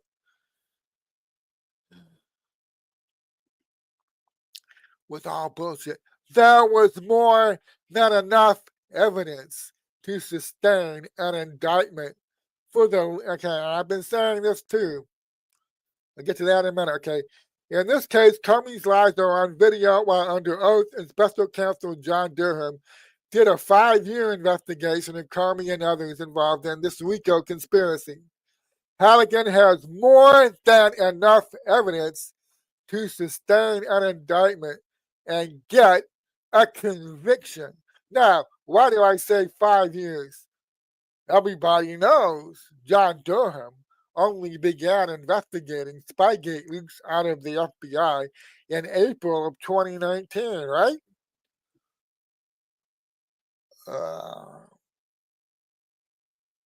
Well, no, actually, John Durham did not begin his investigation of Spygate leaks in April of 2019. He actually began his investigation of this FBI leak team that had been operating under James Comey while Comey was still in charge of the fucking FBI in April of 2017. Now, some of you are saying, "Wow, Brian, that's a really amazing claim for you to make." Do you have any evidence to back that up? Well, yes, I do. Allow me to show you the text messages that were exchanged between, as you call them, various things, if you like, call them the lovebirds. Okay, yeah. Um, I I love our president because he has a way of capturing the imagination. The FBI lovebirds. These are the text messages from April of 2017. There's more than one. I'm just one particular one because there's a lot here, and I've covered this several times. There's a lot going on here. I want to point out one thing. As the two FBI lovebirds are exchanging their text messages here, these text messages, which have been public since I believe it was November or December of 2017, so going on 8 years now, these text messages have been public. But, caveat here, when they were originally released, the part I'm about to read to you was still redacted. The section I'm about to read to you, I believe it was unredacted at last about 2021.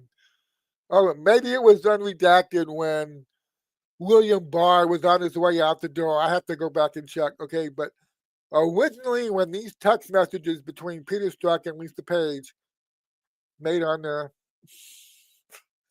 official devices, okay, when they were released, because Rod Rosenstein authored their release to the U.S. Congress and subsequently the public got them in very late 2017. The section I'm about to read to you was redacted at that time. You're going to realize why when I tell you.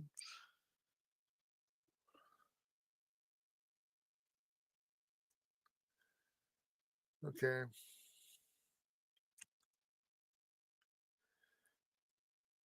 It's kind of tiny here, okay? Okay. He just said to her on, I can't read the military time. I'm about a third of the way down where he says, "Shut Gmail." Okay, find that part in the screenshot up there where he says, "Shut Gmail." Okay, I think that was in the original release. It wasn't redacted. Okay, we'll send an email now. Oh, sweet Jesus. That's awful. I'm sorry. And I'll be clear work versus personal. The bad news matter we talked about yesterday is, okay, and this part was redacted.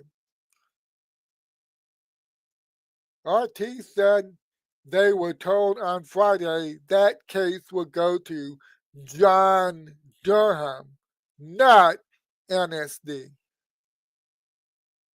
Yes, I heard Becky clearly talked to Bill about whatever you heard. And there's more and more going on there. So it's another email, and that's not here, but later on, and there's another screenshot which I'm not going to take the time to go dig it up for you because I'm almost out of time. Peter Strzok talks to Lisa Page, says, "Should I keep my appointment to sit down with John D?" And then later on in the same screenshot, he says, "I'm going to continue delaying my meeting with John D." Okay. So, Spygate leakers were already having to sit down with John Durham for interviews about leaks They were scheduled to do that in April of 2017. So when I say John Durham did a 5-year long investigation into Spygate leaking, and the first 2 years he was doing that, that was a carefully guarded secret.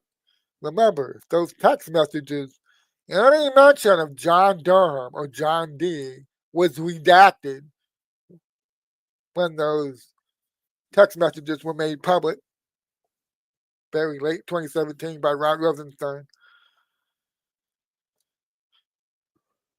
I know what I'm talking about. Durham didn't investigate for 3 years. He investigated for 5 years.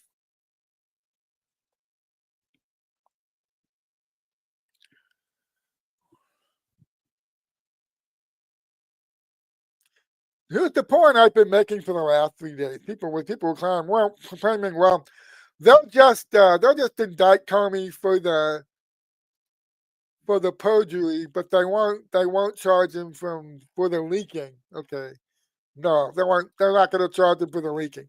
Okay, I said from the very beginning that was nonsense. What was he lying about? He was asked specifically if he was authorizing leaks of classified information out of the FBI to the press. He was asked about this. And you're being shown that he lied about that. He was authorizing leaks out of the FBI to the press. That's on the record. That's undeniable that he was doing that, okay? So you've had various dumbasses running around for the last 3-4 days claiming to you that they're gonna hit Comey just for the perjury now, just for the false statements and obstructing a congressional investigation by Lanter. But they'll never charge him for the actual leaks. Okay. I've been saying for 3 days now, people who are telling you this don't have the first fucking clue how this works. Chances are the prosecutors would charge Comey for lying about the organized series of criminal leaks his team was doing at the FBI, and then not charge anybody for the criminal leaking he lied about was always exactly, look, it's easy, look at my fingers, 0%. Comey's going to be charged for the leaking. McCabe's going to be charged for the leaking. Wybicki will be charged for the leaking. James Baker will be charged for the leaking. Peter Strzok and Lisa Page. Oh, yes, I forgot. Excuse me, I forgot something. And that screenshot I was just looking at. I go back and find it again. I hope I didn't close it. That screenshot we were just looking at.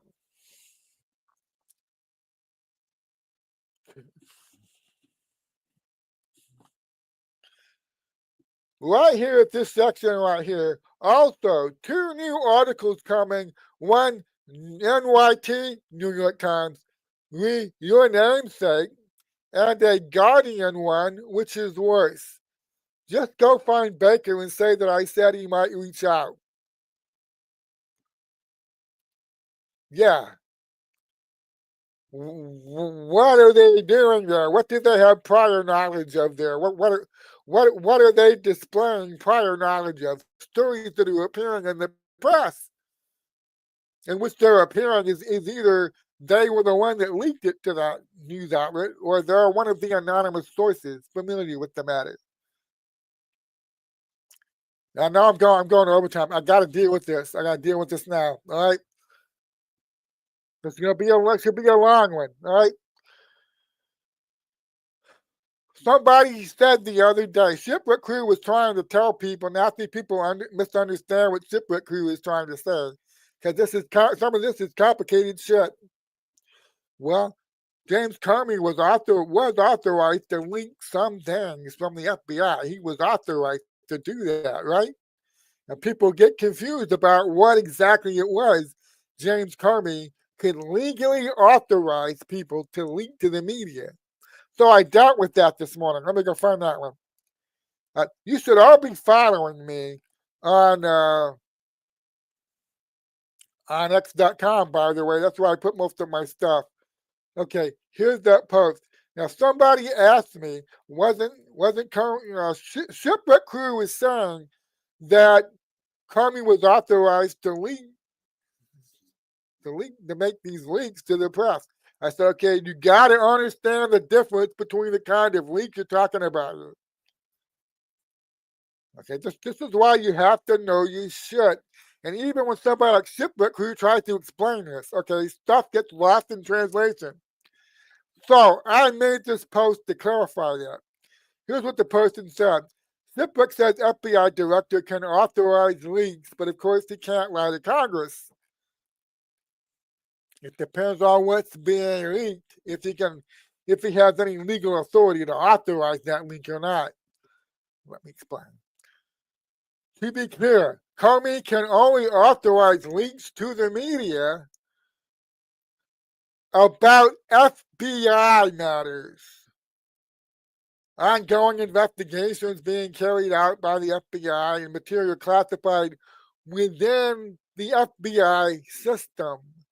Comey can, as the director of that agency, make an informed decision about authorizing somebody to share something off the record, a leak, with the news media. Yes, he can do that. But people who think that means Comey could take classified information he was privy to, say he was shown it in a presidential briefing and he wrote a memo about it. People who think that means, what the fuck? Something, a big thing just popped up on my screen there.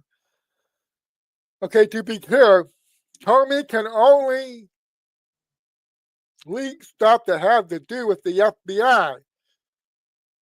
There's all kinds of shit that's classified by other entities. He has no declassification authority whatsoever over any of that material. None. Nada. Look, it's easy. Look at my fingers. Zero. So people who think this means because he can leak FBI shit, this means Comey could take classified information he was privy to from presidential briefings and shit like that. He could take stuff that was classified by, let's say, the CIA, classified by the president, classified by the U.S. Congress, classified by federal courts like the FISA court. It's been sealed, stuff classified by the head of the Department of Homeland Security, stuff classified by the Secretary of State. You get the idea, okay? Because he's authorized to leak certain things. He could take stuff that's classified by the CIA or the president, and he could leak it to the news media if he felt like it. Okay, people are starting to get the idea he was authorized to do that. Well, he wasn't. Okay, if you think that James Comey could take a CIA document classified by the president or by the CIA director, he could take that and say, you know what? I think I'll feed this to the New York Times and I'll declassify it by leaking it. If you think he had the authority to do that, if he felt like doing it, okay, anybody telling you that, or if you think that person telling you that is very, very confused about how this works. No, James Comey can't take a classified document from the CIA or the DHS or the White House that's classified by the president. He can't take that and say, you know what, I think this should be public. I'm going to leak it to the fucking New York Times. I'm going to declassify it by leaking it. Anybody telling you he had the authority to do that is either doesn't know what they're talking about or they're just fucking with you. So, I said all along, the main proof that the Steele dossier was utter shit and that Comey knew at the time it was utter shit was his orchestrating leaks of the dossier to the news media.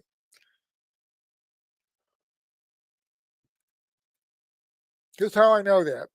If Crossfire Hurricane and Crossfire Razor had been real, actual counterintelligence investigations into a legitimate national security threat, Comey would have leaped to do damage control once their fucking evidence in that ongoing case started to show up being leaked in the news media. He would have leaped to stop it. The fact he was orchestrating the fucking leaks himself to target Trump and General Flynn and others should tell you everything you need to know about whether Crossfire Hurricane and Crossfire Razor were legitimate counterintelligence investigations or not, based on real counterintelligence evidence. What did you call it when you classify fake shit?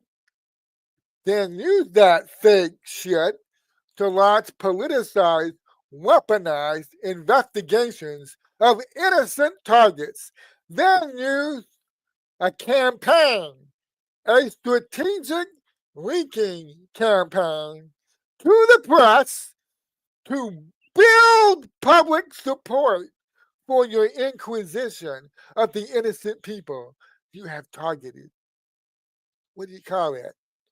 When one of the people you're doing this to is the fucking president of the United States. What do you call that?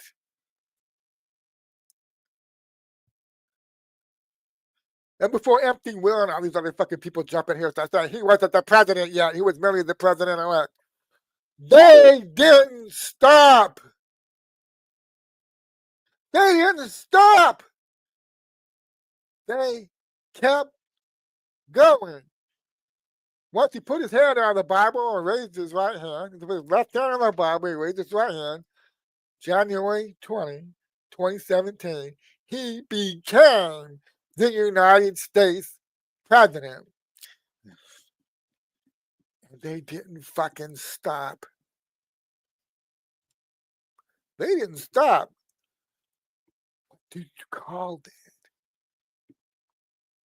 So, oh well, it's okay because Comey was authorized to leak all that stuff. Actually, isn't the smart talking point. Some people think it is. It's not.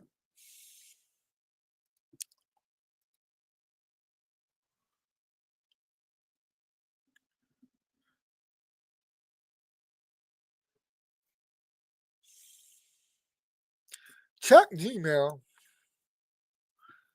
Yeah, this is gonna be fateful words. Okay, yeah, I did a post. Let's go to it. As I'm trying to get off a little bit. I'm getting so mad. My blood pressure is climbing so high having to talk about this shit.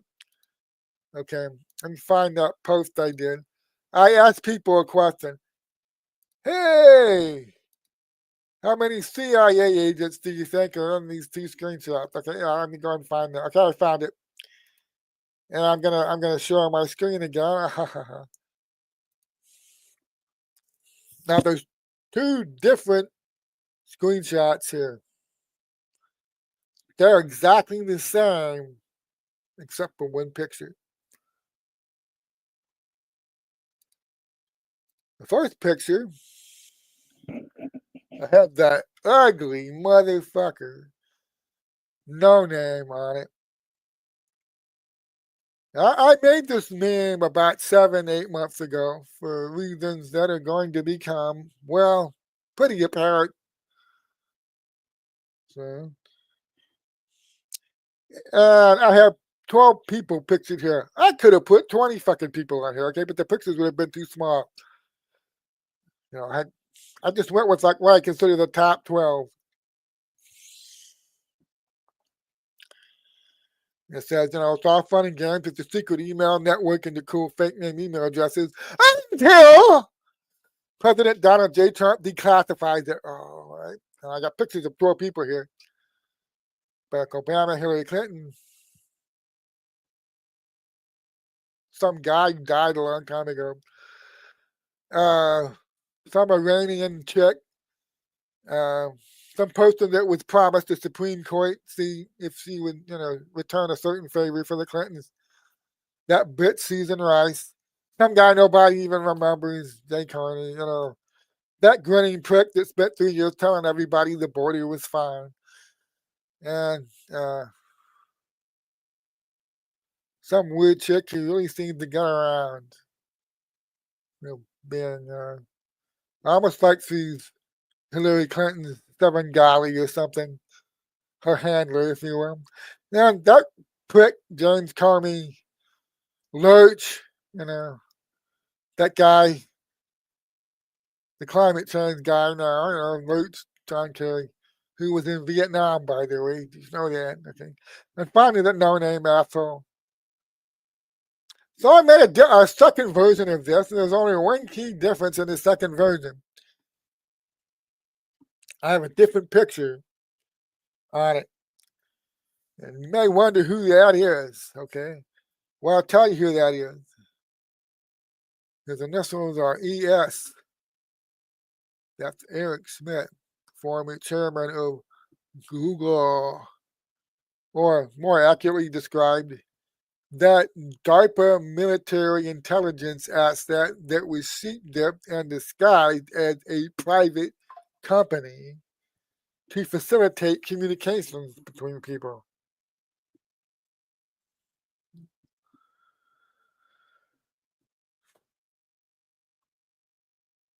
Like draft emails and shit like that. Okay, anyway.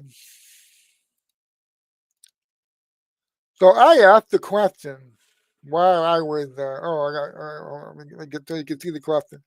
I asked the question, how many CIA agents and assets appear in these two screenshots? Correct answers only, please. And I told people, now I will tell you the correct answer during my Dangerous with Coffee broadcast beginning at 10 a.m. Okay. I said, if you're having a hard time figuring out what Comey and McCabe were deliberately doing to the FBI, firing all the good people near the top and bringing in new personnel that did an awful lot of work to finalize the transformation of that agency into the corruption machine that we all know and loved until recently. Don't worry. I said, I'm going to explain how they were orchestrating the final steps of the infiltration and takeover of the FBI by a certain intelligence agency. So the moment of truth is around. So how many of these people pictured here, both of these screenshots, are CIA agents or assets? Okay, see, you want me got it right. All of them, yeah. I count 16, yes. All of them. Oh, how many? Yes, the answer is yes. Okay. And congratulations, you won. Well, nothing, really, but good job. Yes, they're all CIA assets, all of them. Okay, and I know it's disconcerting when I tell people this, um, that there's a Luciferian cult out there that has like four main wings now, four main wings of it. There's the big pharma wing, there's the international intelligence conglomerate wing. There's the international military industrial complex wing, and then there's the international criminal syndicate slash banking wing of it. It's four distinct wings of the same beast. Okay, consider it a four-headed hydra. All right.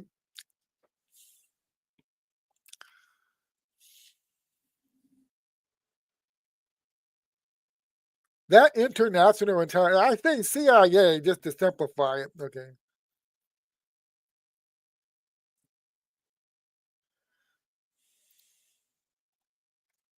I say CIA to simplify it, but really I'm talking about the Luciferian cult. I'm talking about the big club. I'm talking about the international deep state.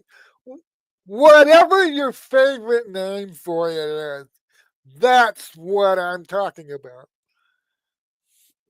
They've been infiltrating us and taking over our national institutions, especially our federal agencies, even many of our major cities, they've been doing this for a very long time now.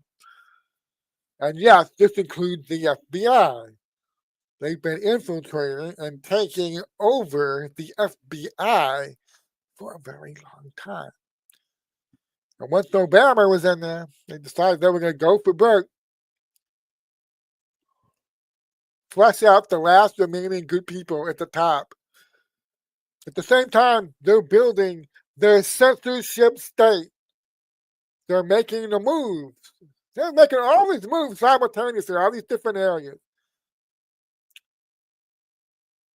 They're building the censorship state. They're infiltrating, finishing their takeover of the FBI. So with CIA was always there. Okay, infiltrating, taking over various agencies. They're setting up preparation for the mass migration. Okay, they're doing a lot of shit from 2000 all the way. That started a long time ago, right? And they're doing all this shit for the last 20 years, getting ready.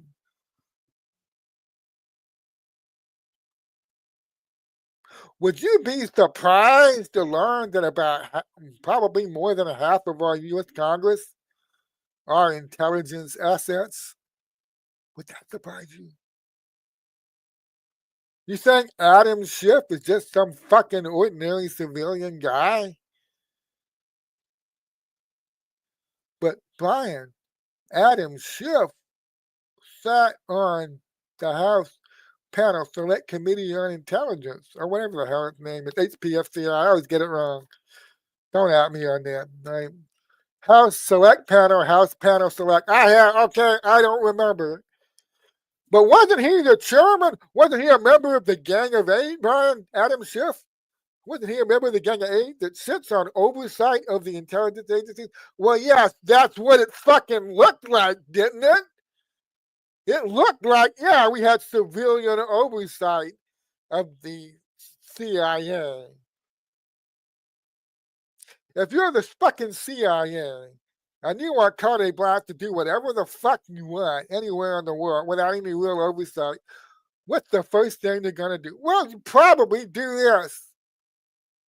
You create congressmen and make sure those congressmen get appointed to committees that sit in oversight of your fucking agency. That's probably what you would do.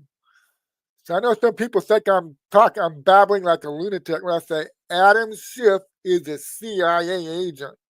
He always has been a CIA.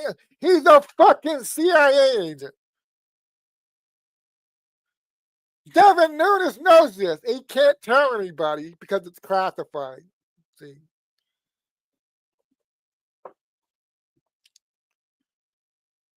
Yeah, let's go there. Why not? If you accept that Adam Schiff has always been a covert, see, they can't openly do this shit, right? The CIA can't announce we're running Adam Schiff for Congress. Please vote for Adam Schiff. Thank you. What the fuck? They can't do that. We want Adam Schiff in the Congress. He's our CIA guy. Please vote for him. No, no, no, no. They're not going to do that. Vote for Adam Schiff, honest, upright, upstanding American citizen, and then hand him control of oversight over the CIA as a civilian. We have to do it that way. Yeah, they're running Adam. Do you know how many former CIA people are running for Congress right now? Adam Spanberg was running for governor of Virginia. She was in the Congress until recently. Did you know that?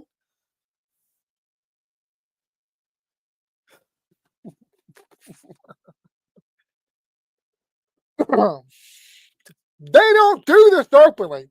Who's the CIA slate running for Congress this year? Oh no, they don't tell you who these people are. No, they don't. No, they don't. They don't do that.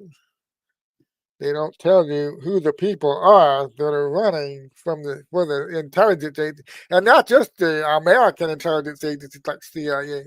They don't tell you who the Mossad people are, who the MI6 people are, who the Italian people are. They don't tell you who these people are that are running for office in America.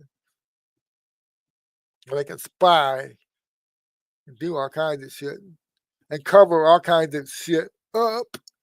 They don't tell you who these people are. Adam Schiff, intrepid CIA agent, always had been, doing oversight of the CIA as a member of the House Oversight. I mean, I'm a member of the gang of eight, briefed, and keeping an eye on those intelligence agencies and making sure they're being honest. Say the biggest fucking joke is that we've been pulled on the American people. And here's what gets really good. Here's what gets really good.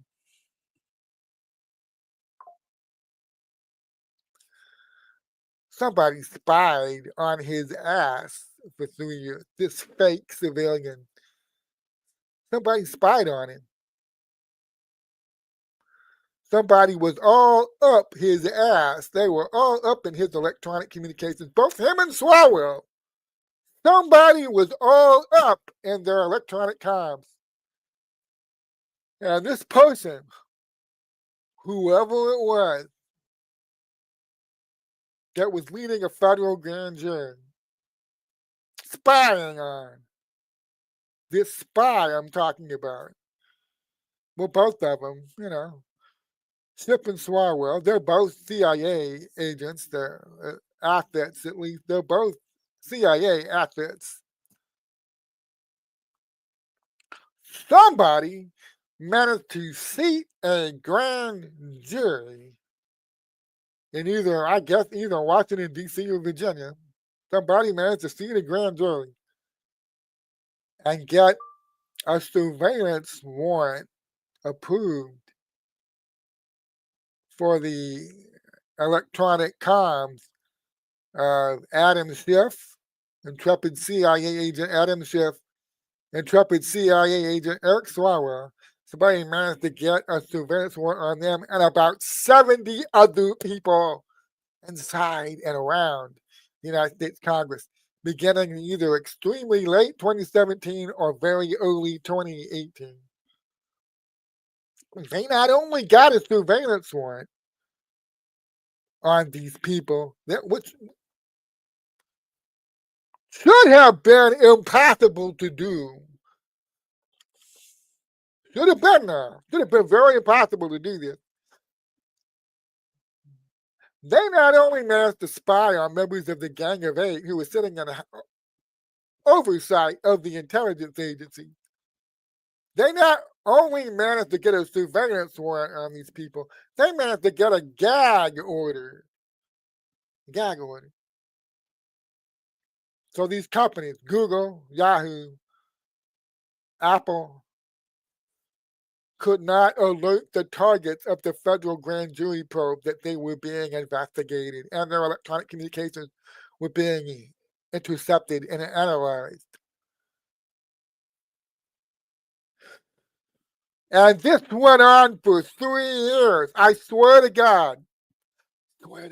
I am not making this up. This went on for 3 years now. Federal grand jury, led by somebody with the fucking brass balls. I want to buy them a beer. If I ever manage to find out who this was, I want to buy them a fucking beer. They managed to spy on the most powerful fucking people in the world for 3.5 years, and it never fucking leaked.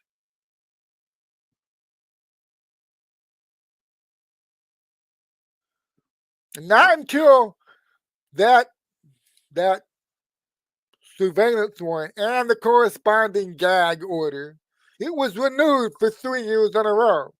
2018, 2019, 2020, when it was up for its fourth renewal, going for year 4, and very early 2021, whoever was leading that grand jury, God bless them, whoever it was, said, I think we have enough now. They did not renew that warrant and the corresponding gag order for year number 4. And they let it lapse. And the moment it was fucking able to,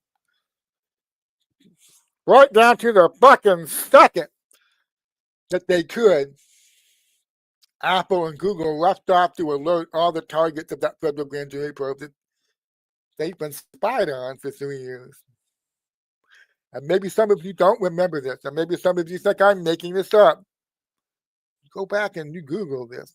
Google. You go back and you research this.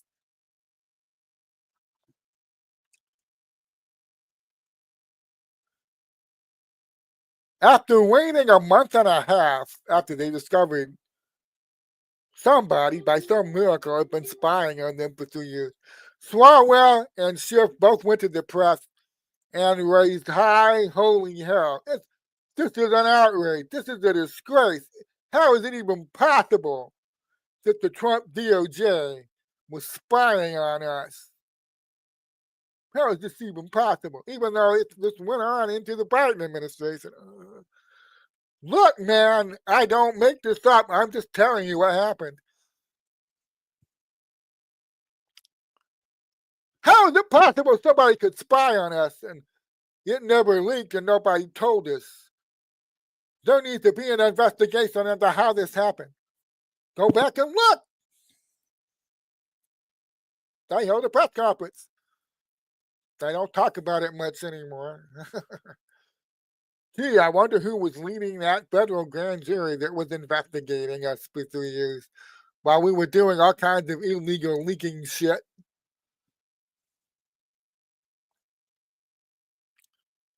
Against Donald Trump.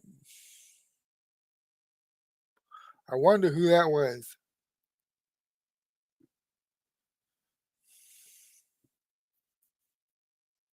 You understand where I'm going with this?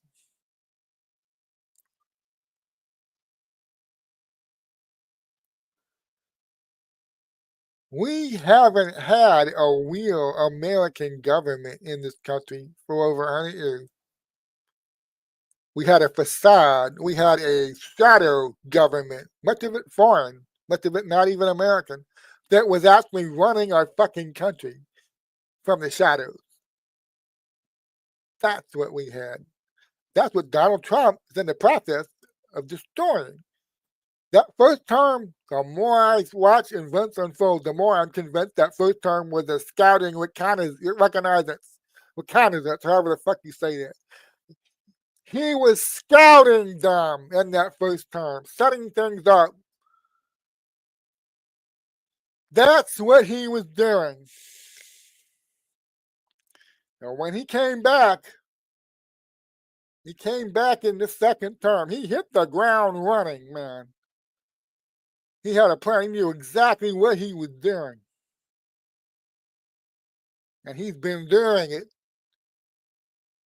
One by one, he's removing the shadow government's control of our American institutions. Some of it looks like a waste of time. Kennedy Center, who the fuck cares about Kennedy Center? Okay? But one by one, he's taking control away from them. And the first 6 months, it was pretty much making sure he cut off enough of their operating costs. Cut them off from looting our treasury any further. You watch all this shit collapsing around the world. Now they can't sustain it. You cut them off. You had to do that. That had to be done first. Stop funding your own enemy to trying to been controlling you. Cut off the head in Washington, D.C. that's funneling all the money to the rest of the beast. Cut it off! He ain't cut all of it off yet, but he cut enough. He cut enough of it off. And they're really struggling right now to keep it running, keep it going. And it'll get worse for them as this goes on. But here's where I'm going with this. You have to understand. We haven't had a real constitutional government in this country with 400 million guns. We were very surreptitiously and cleverly taken over a long time ago. A very long time ago.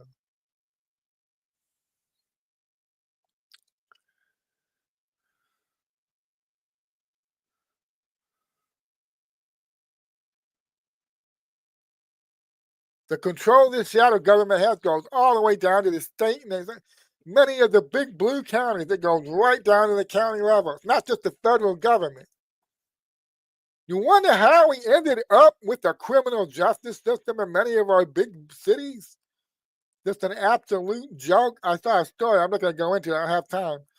Some guy arrested 38 times by Florida law enforcement since he got here from Cuba, and they won't tell you how long he's been here. He's 31 years old. He's been arrested 30. They just arrested him for the 38th time since he got here from Cuba. I'm sure you all know about Satruska, that poor girl. So, in response to the fact that they let this son of a bitch, they arrested the son of a bitch 14 times, and they let him go. He's out there, one of these drugged up zombies, walking the streets, riding the public transportation. The Congress in North Carolina quickly passed a bill called India's Law to make sure these people stay locked up and they get counseling. And they're not just turned loose by some freaking magistrate judge who runs the NGO and makes money counseling these people. Then it passed off this governor, this, fucking guy. Ask the North Carolina governor if he's gonna sign this law when it hits his desk. He turns into a babbling goober. She's a bright light, she was a beautiful person. Yeah. Okay, I said, look, just say you're not signing it, you asshole. Just say you're not. How hard is it? Just say you're not going to sign it. The point I made in a tweet the other day. You know why so many big cities, many of our major cities in our country, so many counties, don't have any money to keep people in jail? Don't have any money to keep people in a mental hospital? You know why? They're constantly looking for ways to turn people loose.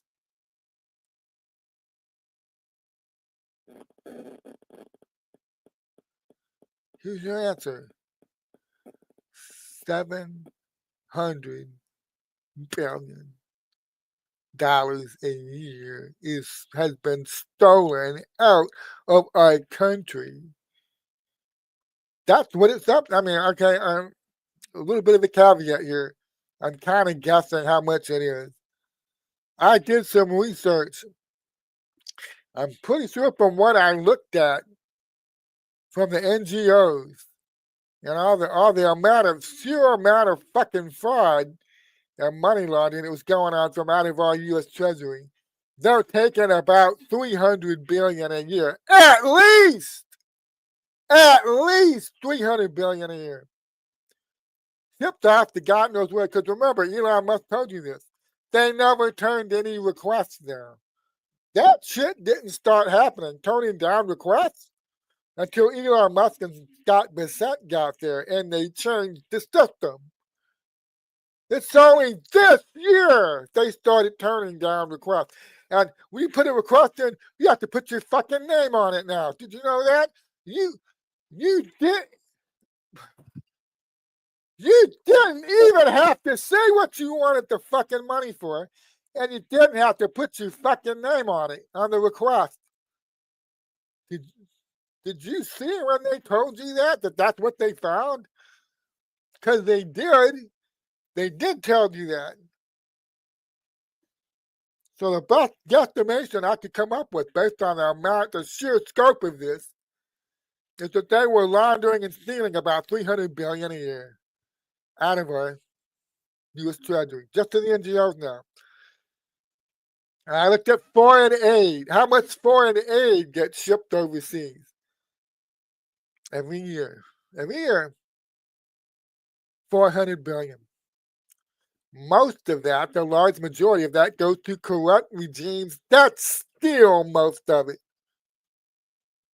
So when I say $700 billion is the answer to why Charlotte doesn't have any fucking money they want to spend to keep violent career criminals, many of whom are mentally disturbed.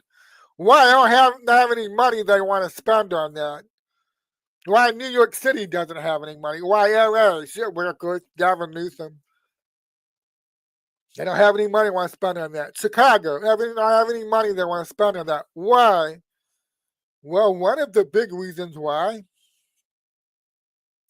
is because our country has been looted up the ass for over 100 years now by a shadow government.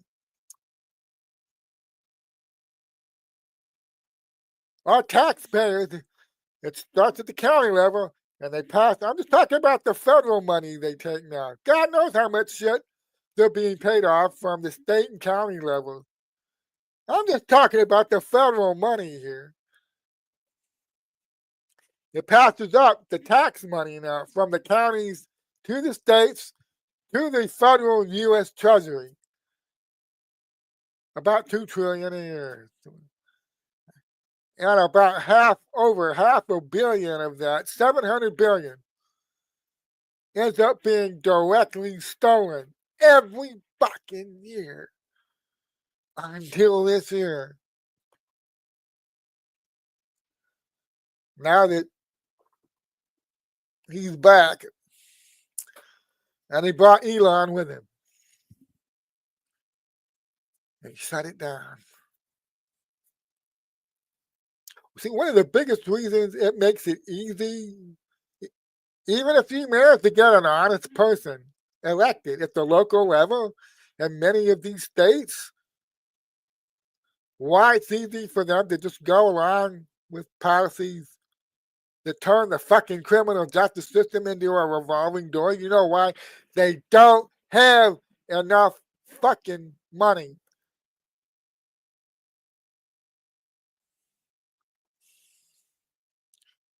Because we're being looted up the ass. Our infrastructure is crumbling. Why don't we have any money for it? Well, it's all being stolen. It's all going overseas to be stolen. And then certain people in D.C. and in our certain states get the money kicked back to them under the table. That's why.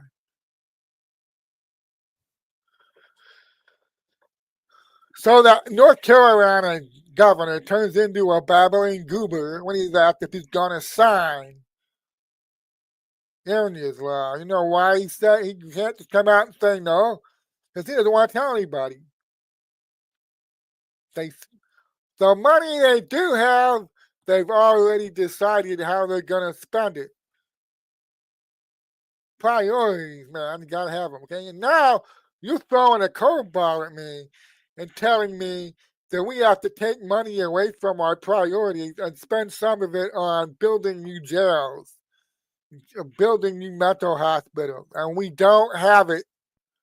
We ain't got it. So no, I'm not gonna start. I'm like, well, fine, you asshole. Why didn't you just say that? Why didn't you come out and say, no, I don't want to build any more prisons?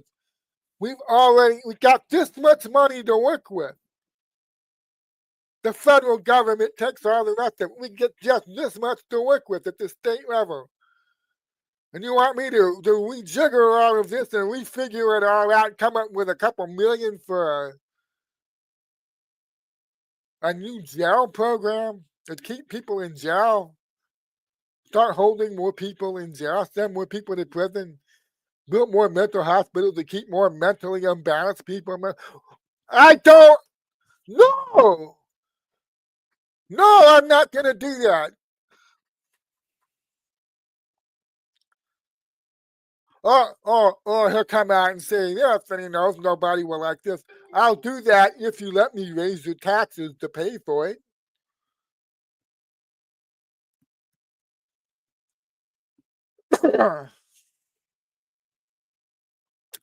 I'm telling people, now that Donald Trump is back, you see what he got done in 9 months so far, and you kind of mentally project what's going to happen over the next 3 years. I'm telling people, by the time Trump leaves office,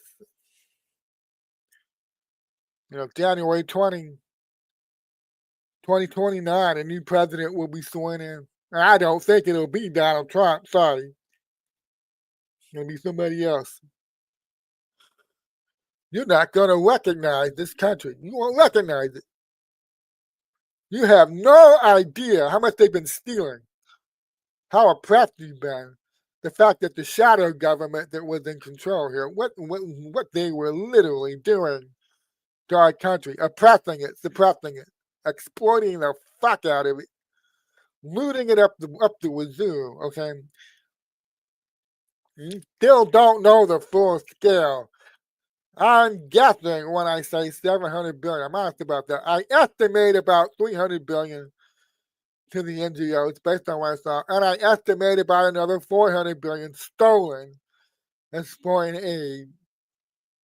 It could be more than that. And Donald Trump is shutting it down. Shutting it down. He's literally rubbing their face in the fact, the shadow government's face. He's literally saying, come here. He's rubbing their face in it.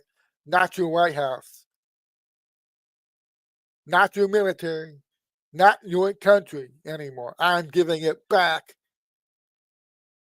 to the American people. And all the fucking embedded CIA agents and all of our federal agencies, all of the fucking CIA agents and international intelligence conglomerate people embedded in our Congress are not going to stop this. They're not going to stop it.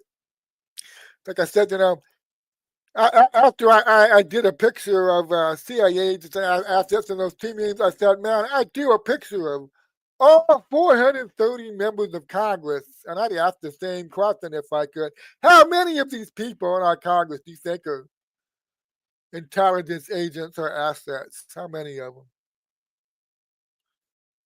A lot of people are confused about, what's going on, what they're watching.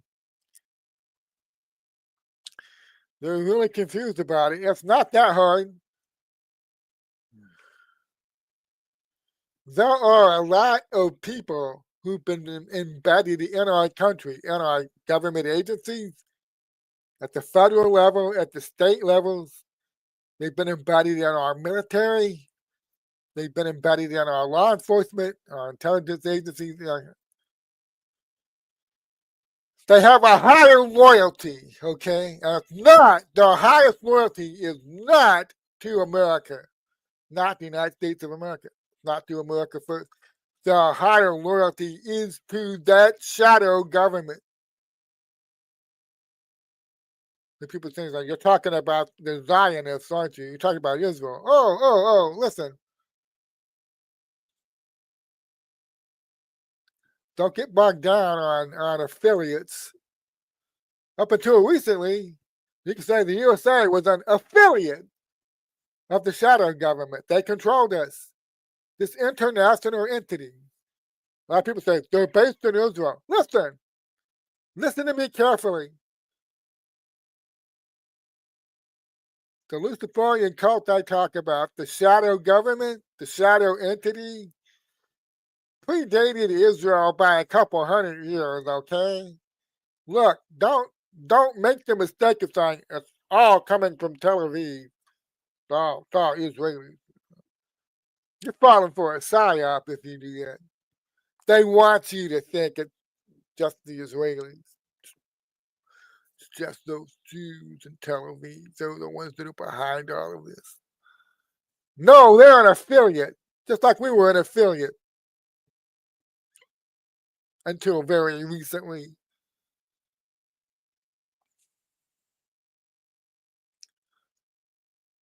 Certain people, certain traders here in the United States of America were running the American franchise for the shadow entity, the shadow government, international shadow government, okay? Certain traders in Canada run Canada, the Canadian franchise of the shadow government, okay? Certain people run England, France, Germany, the Netherlands, New Zealand, Australia. They're all run by local franchisees, okay? So people say it's the Israeli franchise that's running everything. Okay, you talk about missing the fucking point. You talk about losing the plot.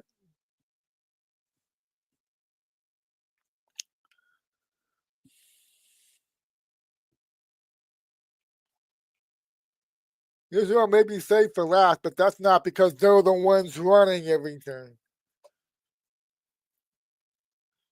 We were running a lot more than they were up until recently. If you go around looking on international scale,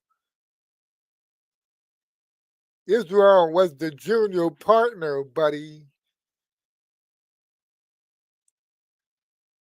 We were.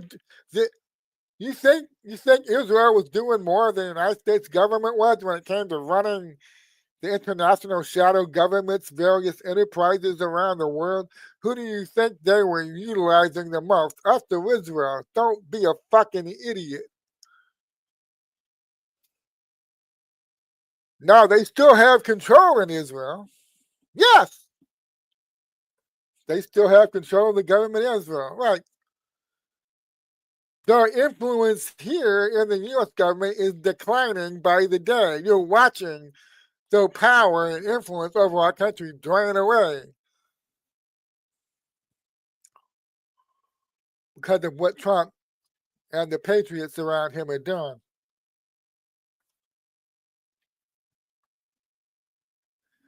I'm going to end with this because I've gone like an hour over what I intended. I did not intend to do a 3-hour broadcast today. I need another cup of coffee.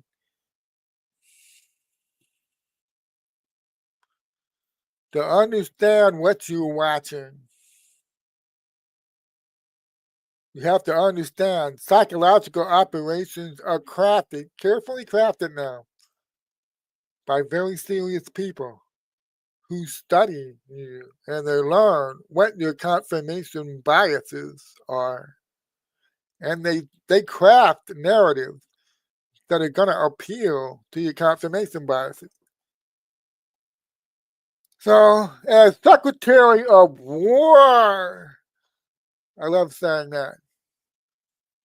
Secretary of War, Pete Hegseth, pulling all the top military brass together for a big powwow.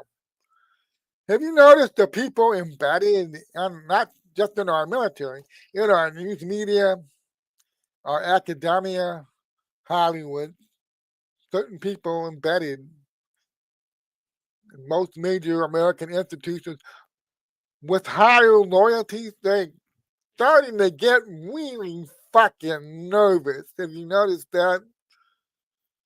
Yeah. I won't deny that Israel and Zionism is used as a cover, hoping by these same people I'm describing, the shadow entity, the international shadow government. They use Israel as a lightning rod, just like they've used George Soros for many years. Whatever you do, don't look behind George Soros. He's it. Keep your eye on him. They've been saying, whatever you do, don't look beyond Israel. Who created Israel? Who funds it? Who finances it? Who created the Muslim Brotherhood? Who funds it? Who financed it? Surprisingly enough, when you look into who created the Muslim Brotherhood, you don't find any Muslims. Isn't that amazing? And then who pits one side against the other? Somehow, bankers fund this side. They fund that side too. Both sides get massively into debt. The bankers gain more control and power and influence. Don't you look past Israel. Don't you look past Hamas to find out who's bankrolling and controlling Hamas. Because you might be absolutely fucking stunned to discover it's the same fucking people that fund the Zionists in Israel and Hamas, which is always attacking Israel. Ooh, that's making any sense. Why would you fund both sides? Why would you pit one side you fund against the other side you are also funding? And a never ending conflict. Why would you do that? Well, if you're confused on that question, I suggest you go and take a course in international banking about what debt is used for, how the control of it, the immense amounts of power he gains from controlling debt. I started saying about 2 years ago, man, when that Israel Ukraine door swings open, a lot of people are gonna shit themselves. See, because I suspect this is what Pete Hegseth is doing. Our great new Secretary of War. He's gonna publicly embarrass some people. He's about to publicly embarrass some people who sold out.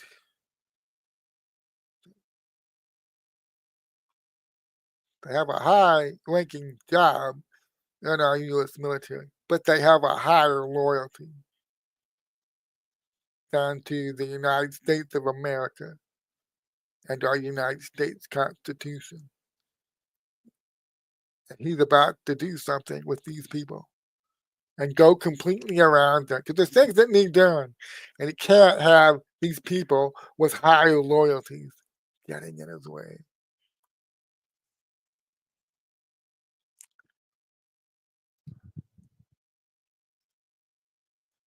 So I said for over 2 years now, why do we end up, despite our Congress saying, I know American people are tired of it, they don't support this, why do they keep shipping billions and billions and more billions to Ukraine?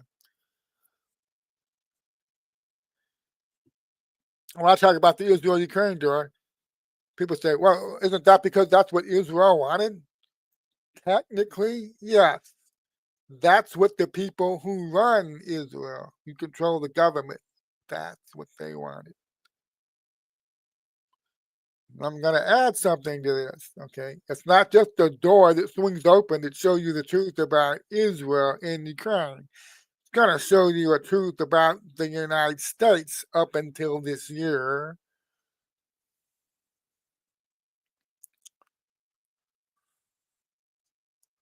Israel, Ukraine, United States, all controlled by the same shadow entity. a shadow government, an international shadow government that runs all these countries from the shadows. They bribe and infiltrate their way and military conflict their way into control of these countries. And they keep them pitted against one another, and they keep the wars going, keep building the debts, and they keep building their influence.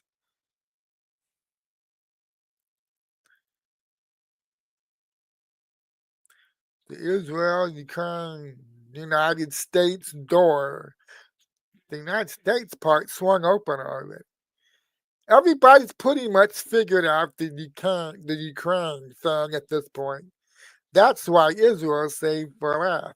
When that door swings open and you find out, see, people think all the money that's looted from around the world ends up in Israel. Oh, you have no idea. You have no real idea where it goes. Israel's just another franchisee. It's just another affiliate. You think it stops there?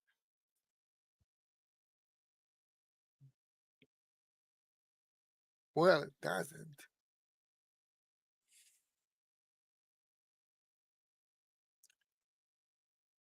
So the difficult truth we have to face is this. Our government, until very recently, at the federal level, and many of our states are still, I mean, Donald Trump doing the best he can, taking control away from them. One agency at a time. He took control away from them of Washington, D.C. He's getting ready to do it in multiple states now because their control goes that deep. It is that deeply embedded. He's getting ready to make moves on our U.S. Congress that are going to absolutely stun people. Making moves on our U.S. military that are going to stun people. Making moves on Baltimore, Chicago, L.A., Nashville, Charlotte. Gonna be making moves. Gonna show you how deep the roots go of this thing that he is destroying. That infiltrated its way in. I'll end with this. Okay, I'm almost 3 hours into this.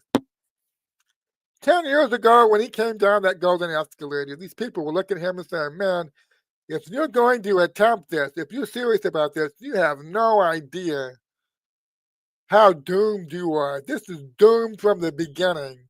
You're a literal moron for even attempting this. You have no idea how great our control is.